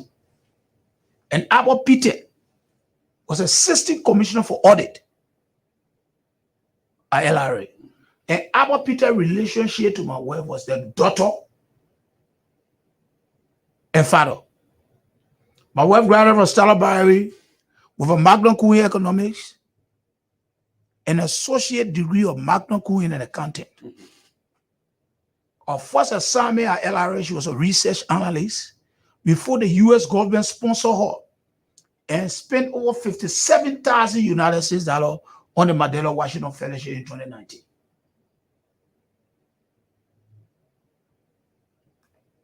In that audit, when they collected Albert Peter and my wife, on that fateful day, October 1st, Albert Peter sent a text message to Bati Yusua. The then director for IA. For IA, which Fagon made mention. And Bati Yusua was in Ganta. And the then Minister of State for Presidential Affairs, Natola Magay, and Bati Yusua had a communication. And he, Magay, said, Bati will come to town. Everybody came to town. And Fago admitted that he was in the midst. Yeah. When Bati said that the audit were damaging. When Bati met with Magay. With Magay. The audit that was conducted by the your wife. audit that was conducted by Albert Peter and George Van Bomen on SKD Boulevard. The guy already said he was involved in accident. Okay. Yeah. Also part and parcel of that entire process from the LRA. And Maggie told him and said, oh, my man, go. Nothing will happen. And Bati went to Calabash. They were Bati were. Enjoying himself. They take Bati from down there and they went to murder Bati. My friend, bro, you listen to the government so-called report.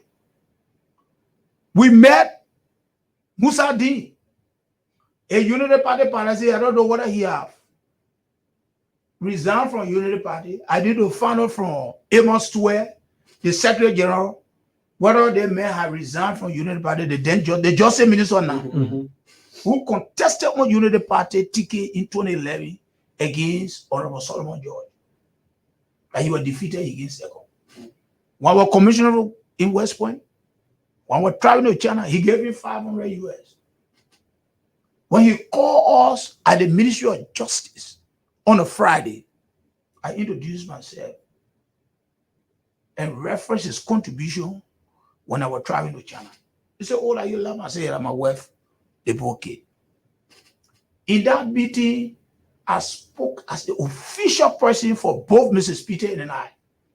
And we told the government, we don't trust the system. We requested for the independent pathology. You know what the Joseph Minister told me? No. Any independent pathology won, we will show the cost. But the government will not show the cost. And let me just say another revelation here. The Liberal National Police invited me to go update my statements. When I got there, they said, "Oh, we're going to search a car." We searched my wife's car, all of us. The car that they placed the both people body. Abba Peter, my wife was in Abba Peter car. I saw my wife's shoes soaked with sand.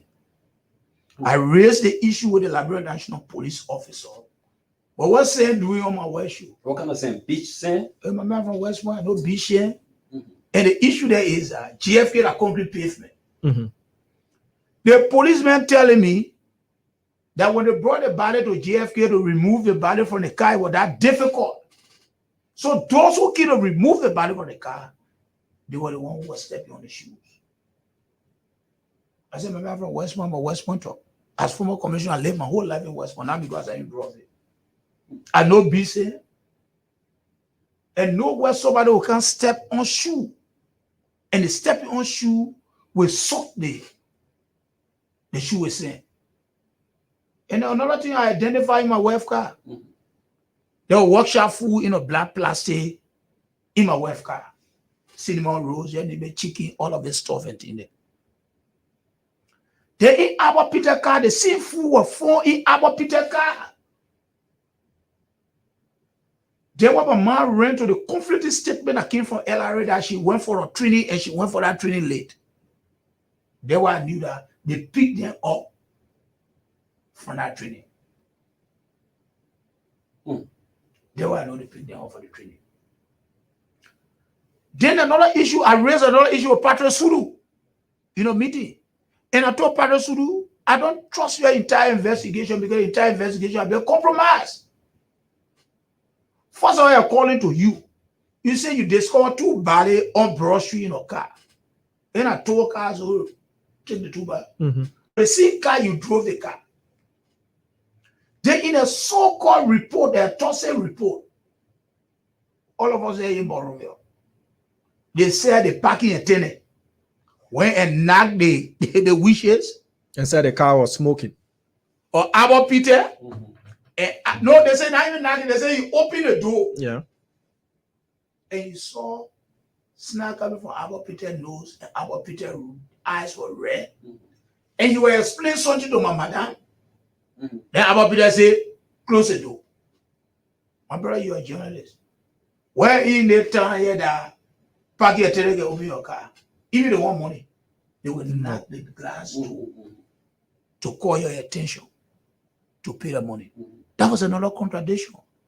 Another contradiction in the so-called report, that kangaroo report. They said that the two cars arrived at 10 a.m. Is it possible that two cars can arrive at 10 a.m. on Broad Street? And in the CC so-called report, that they said the two people will be in a car from 10 a.m. until they died the next day. In a report. So we want to see all of the contradiction that was in the report. Then the more discussing thing about it, I said my development superintendent, President Ware knows me good.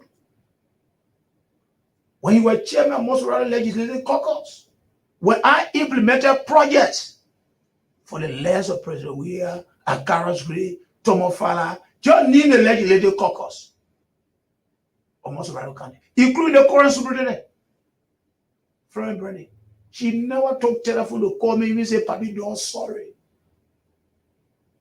for the issue of your wealth." Only for President Ware to go to his so-called church and say the people are bothering and give. And when he was elected, My father-in-law was a bigger fisherman in Liberia. He contributed to President Weah. A former success. A strong citizen.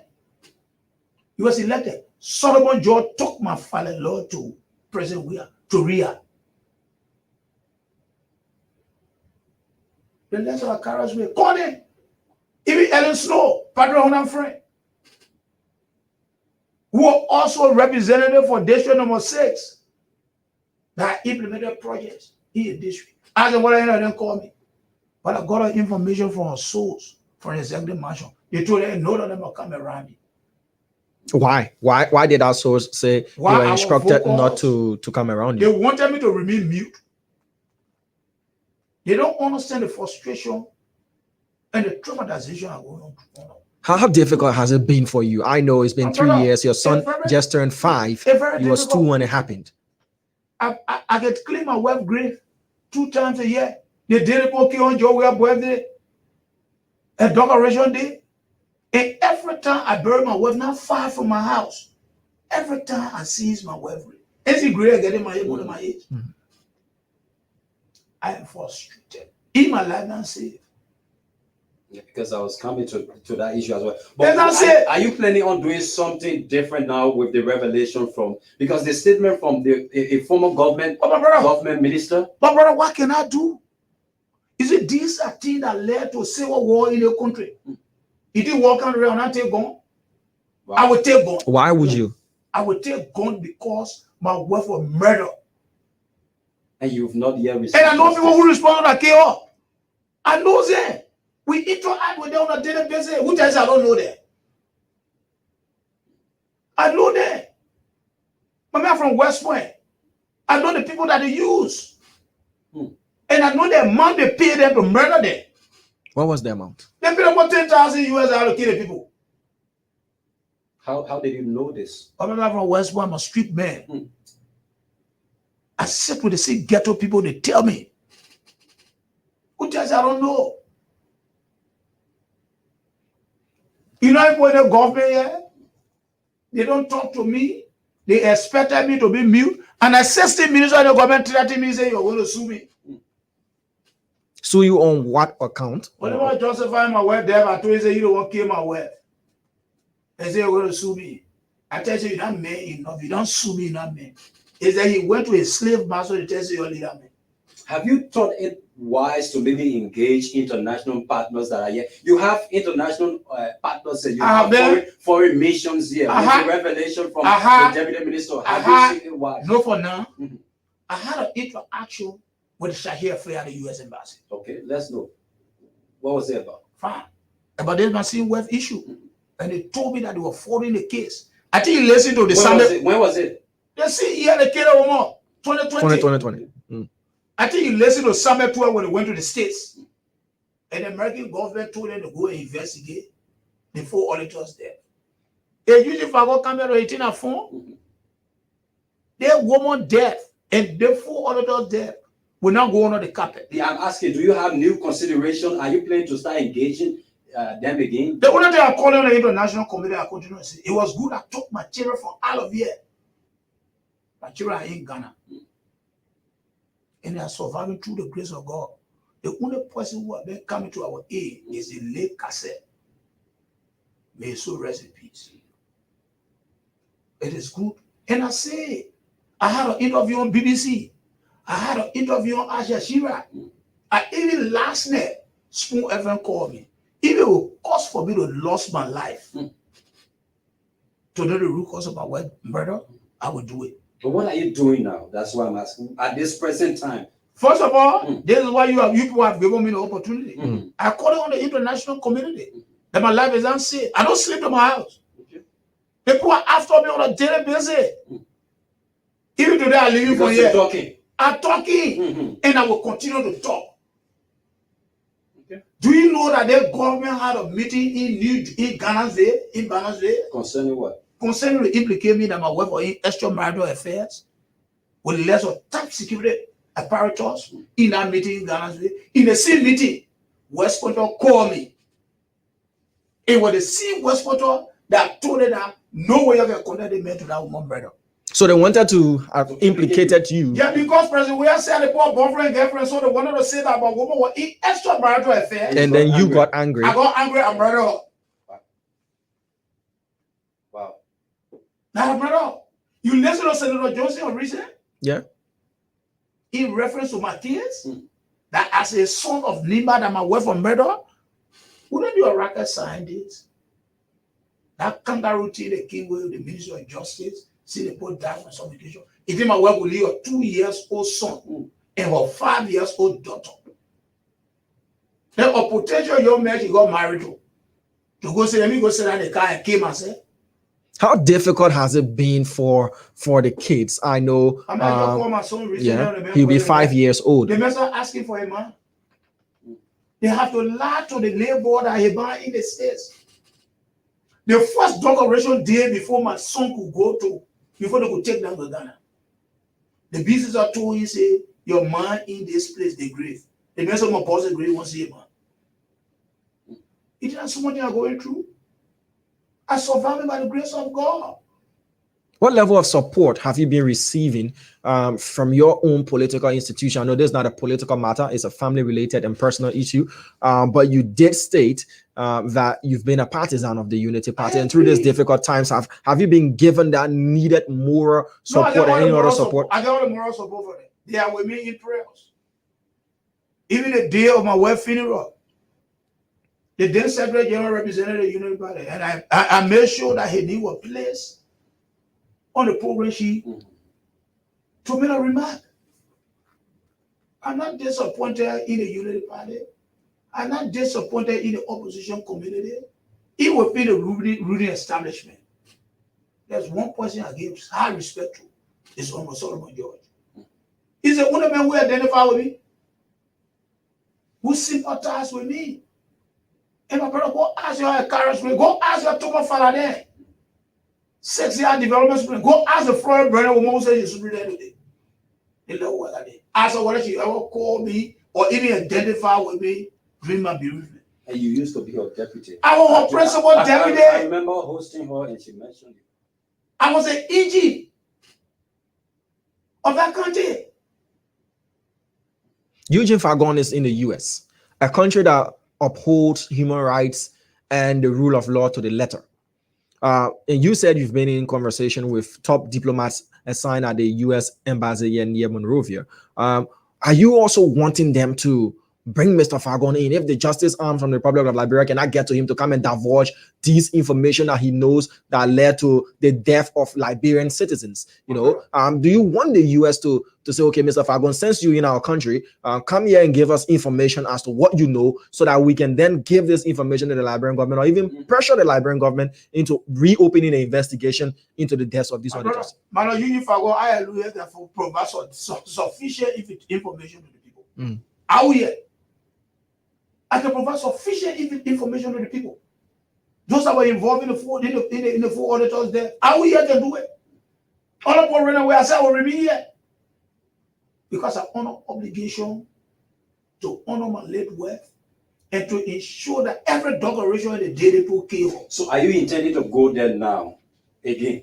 Because that was back then when it happened, you engaged the Shashi affair. But I'm saying with this latest, if the US government gave me the opportunity, I will go there. Are you and I using this medium to call on the international community that anything can happen to me. Okay. You are not safe. I'm not safe. I had to sleep in my own house. You are not safe, but yet you're not going to leave this place. I will not leave. I will not leave. Even a cost for me to lose my life because I'm pursuing this matter and to ensure to the world that my wife live a decent life has been portrayed out there, that she was involved in extramarital affair. I think that statement came from the belly of the devil, because the woman that I know and the woman that I married, she was an asset, she was not a liability. And any man who has such a woman, you'll be proud and celebrate. There's a woman who graduated from Shidus Cathedral. She graduated from Stanford with 3.77 economics. There's a woman, her first time going to America, there were 3 that went to America, 2014, to escape. She came back and the US government was using her as a focused person in motivating people that when you go to go represent your country, you must come back. And this is a woman. She's the first female for the Noble Township of West Point. She was born in West Point, started sea. She grew up in West Point to go Mandela Washington Fellowship, 2019. Prior to all of those things, let me take you back again to your wife's situation. And we talked about the central bank audit. Yeah.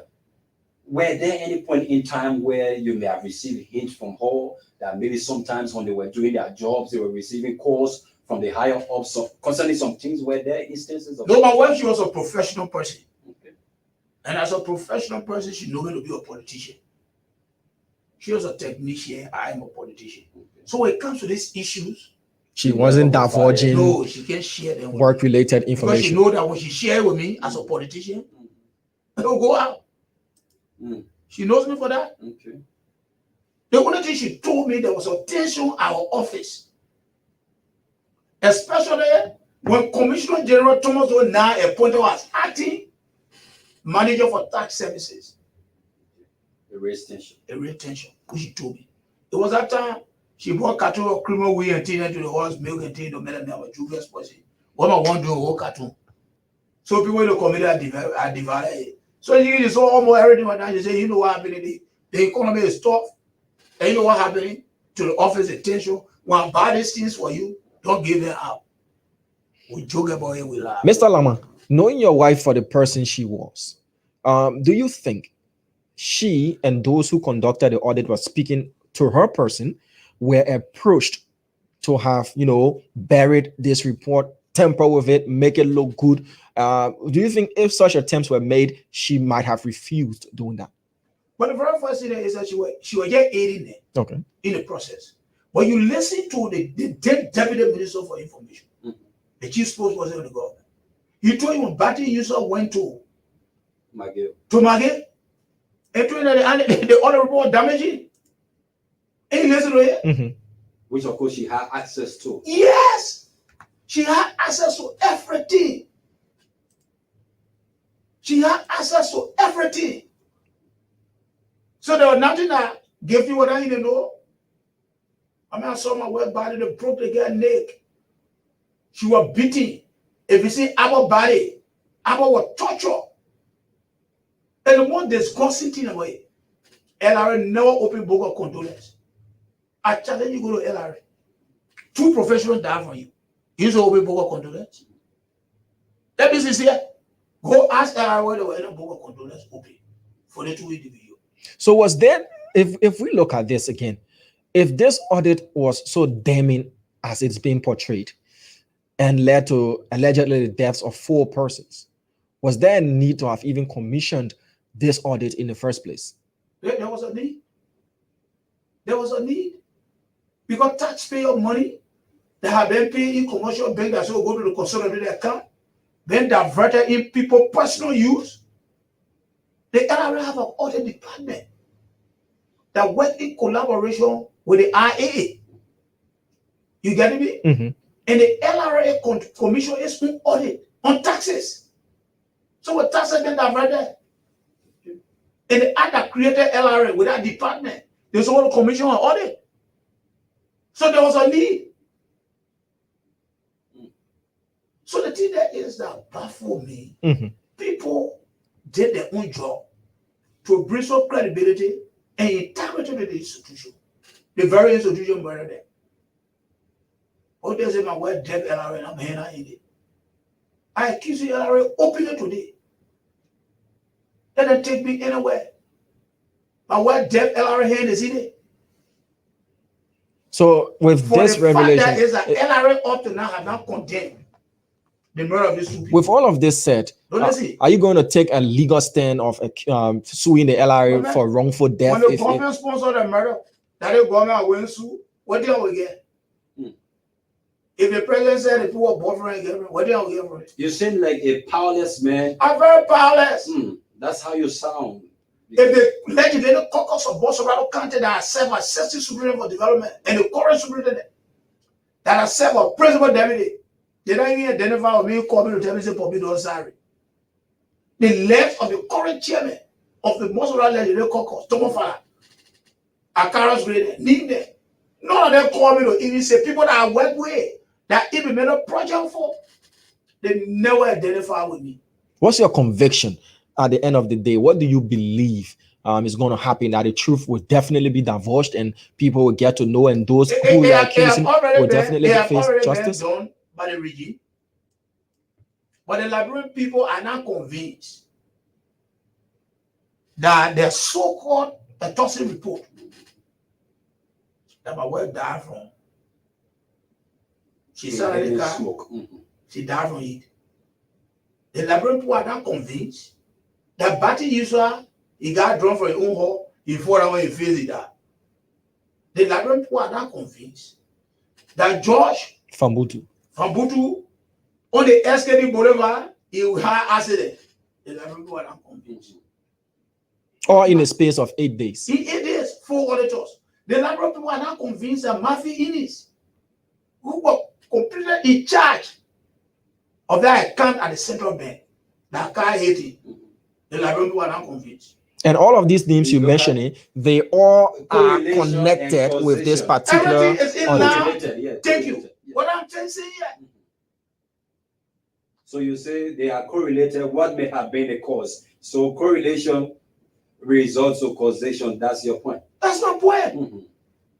Then most of them want to say that with my frustration. When I look at my little son growing up 5 years and then every day I see my wife's grave. I brought my wife not far from my house in Broadway. You think that small thing I'm going through? I'm going to take a grave. You think that fun? It's not small thing I'm going through. I'm thinking now, how can I raise money for the children education? In Ghana. Do you get people that talk to you now still from the LRA, maybe old friends? I don't have nobody from office. No old friend can even talk to me. Are they afraid? I don't really know. Mr. Lam, prior to her death, no, the communication with that, they were friends. The communication was frequent. Oh, okay. They were open. Since then? Since that, my brother. No go gift you, no go friend. Wow. All right. This is people she talk to. This is deep. We'll open the phone lines. The WhatsApp number to call +231 770 304519. That's the number to call for now. +231 770 304519. Mr. Lama has been convinced from the very day that whatever was said in the autopsy report, whatever explanations were given him by government authorities, he still is of the conviction that his wife did not die from inhaling carbon monoxide. Neither did she die from the cause that was stated by the autopsy report.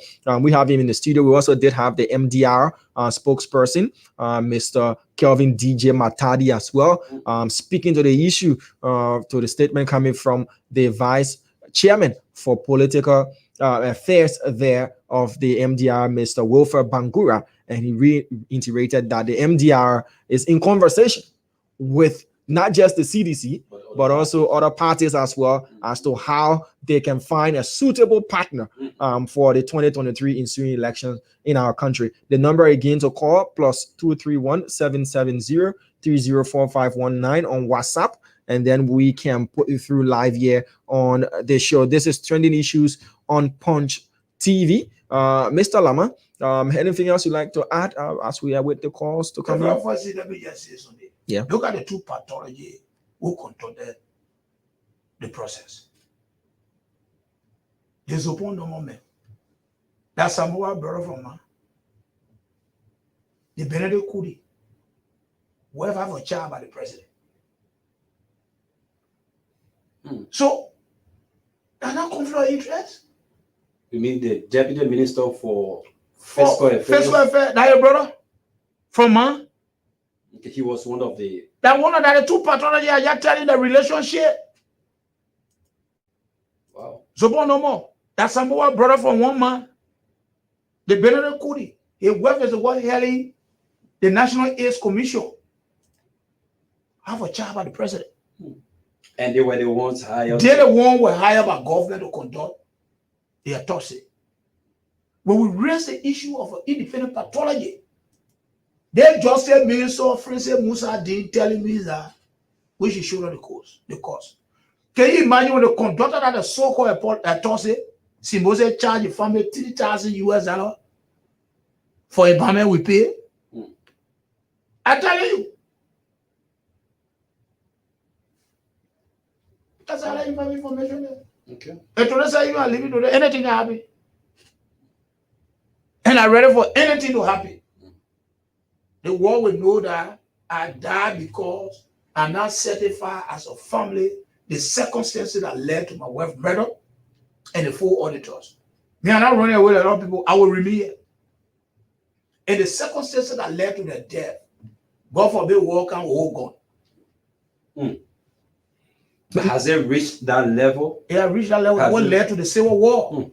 Why you think today the people of Nimai that are here from Harry Prince Johnson? Why you think the people, the sons and daughters of Grand Gide, they hear the laws of George Bulley and Tina? When the people were marginalized for Charles Taylor and killing their sons and daughters, they kill in defense. That's what they are giving them. What? They are awarding them. Similar to Nimai. So you think with the circumstances that led to my wife's death, they said people firing gun, not take gun. I will take gun. And those I know that were involved in the murder will go after them. I said without no fear and favor. So an alternative to the line that was just announced by, I think we have a caller here. Good afternoon. Good afternoon. Yeah, you're live on the radio. You're live on the platform. Thank you. My name is Abraham Samukai. I call you from Ghana this afternoon. Abraham Samukai. Yes. Okay. Thank you. The thing is, it's actually not a very good afternoon after listening. Hello? Yes. Am I live? You are live. Okay, thank you. It is not a very good afternoon after listening to this staggering revelation by my brother in studio. And actually, nobody should actually be certified with such a report. That report is a complete trash. It belongs in the trash can. There's no way possible, scientifically or whatever. Maybe that wish, right? That if two grown-up people who knows how to open a vehicle will sit in the vehicle and the smoke kill them without them opening the vehicle, right? In fact, somebody comes and opens the vehicle for them according to the report, and they said, no, close the vehicle. We are happy to die. We are enjoying dying. It doesn't make sense to anybody, and this is terrible. But one thing I can say to my brother in studio, that during theater time, we saw people die, and the government said they launched investigation and nothing came out of it. Today we know what happened, and the perpetrators are hiding themselves. They are not free. The day is coming when these people who hurt you so much, when these people who took away your loved one and family member, they will answer for what they did. Once we have a very good government, I just like to say, hold your peace, and remain who you are. Be favor, continue to expose them. And the day is coming when they shall pay for what they have done to you. Thank you so much. Thank you for calling as well. He is urging you to be civil in your engagement. So I was trying to announce an alternative number to what Damo has pinned. 86064679. That's +231. 86064679 is an alternative line that you could call and be a part. He's urging you to be civil in your engagement, despite the way you feel about the situation. Damo, do we have a caller there? No, not yet. We still do have Mr. Lama in the studio, and this is another question that just came to mind. I want to ask you, Mr. Lama.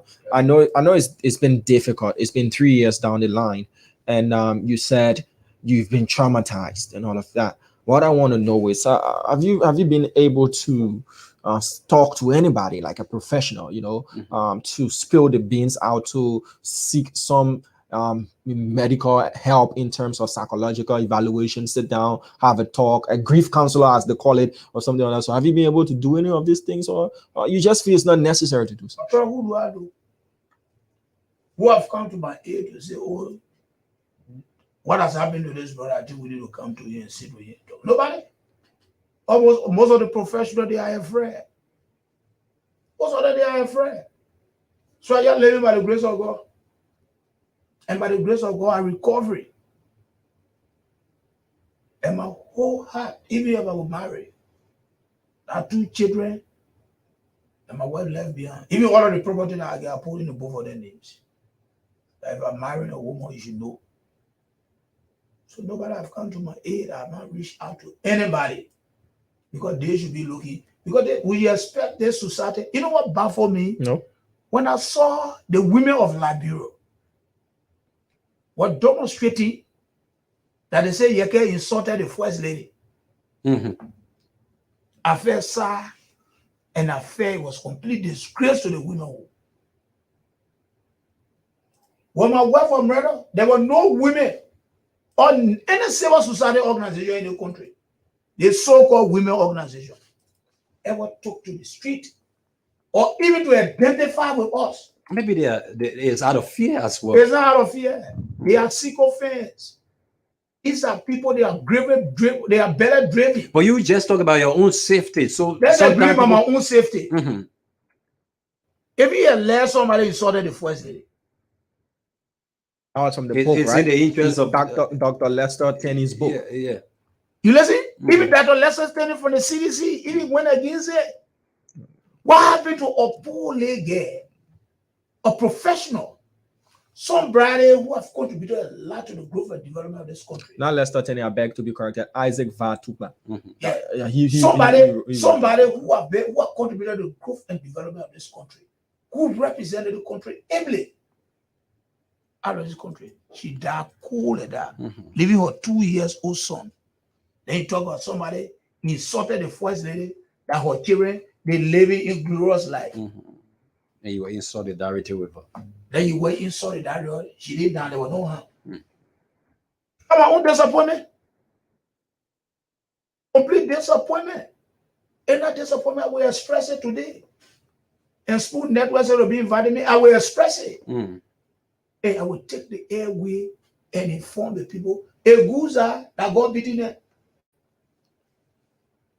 And my wife's blood is crying, and those auditors' blood are crying. Okay, so on And the those that overall, were involved in the murder. yeah, on the They will never have far overall, from it. you know that it is a state-sponsored murder, but I you know. don't know names. You don't have names. But choice our institution responsible for institution to for her murder. Okay, Yeah. individual wise, you don't have any They name. know.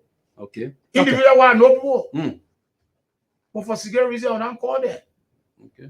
And we know even if they can say the citizen can say the government at 24, that 12 years. We want 5. Yesterday 5. So that you get 7 years. Whether you like it or not, God forbid, John will leave power.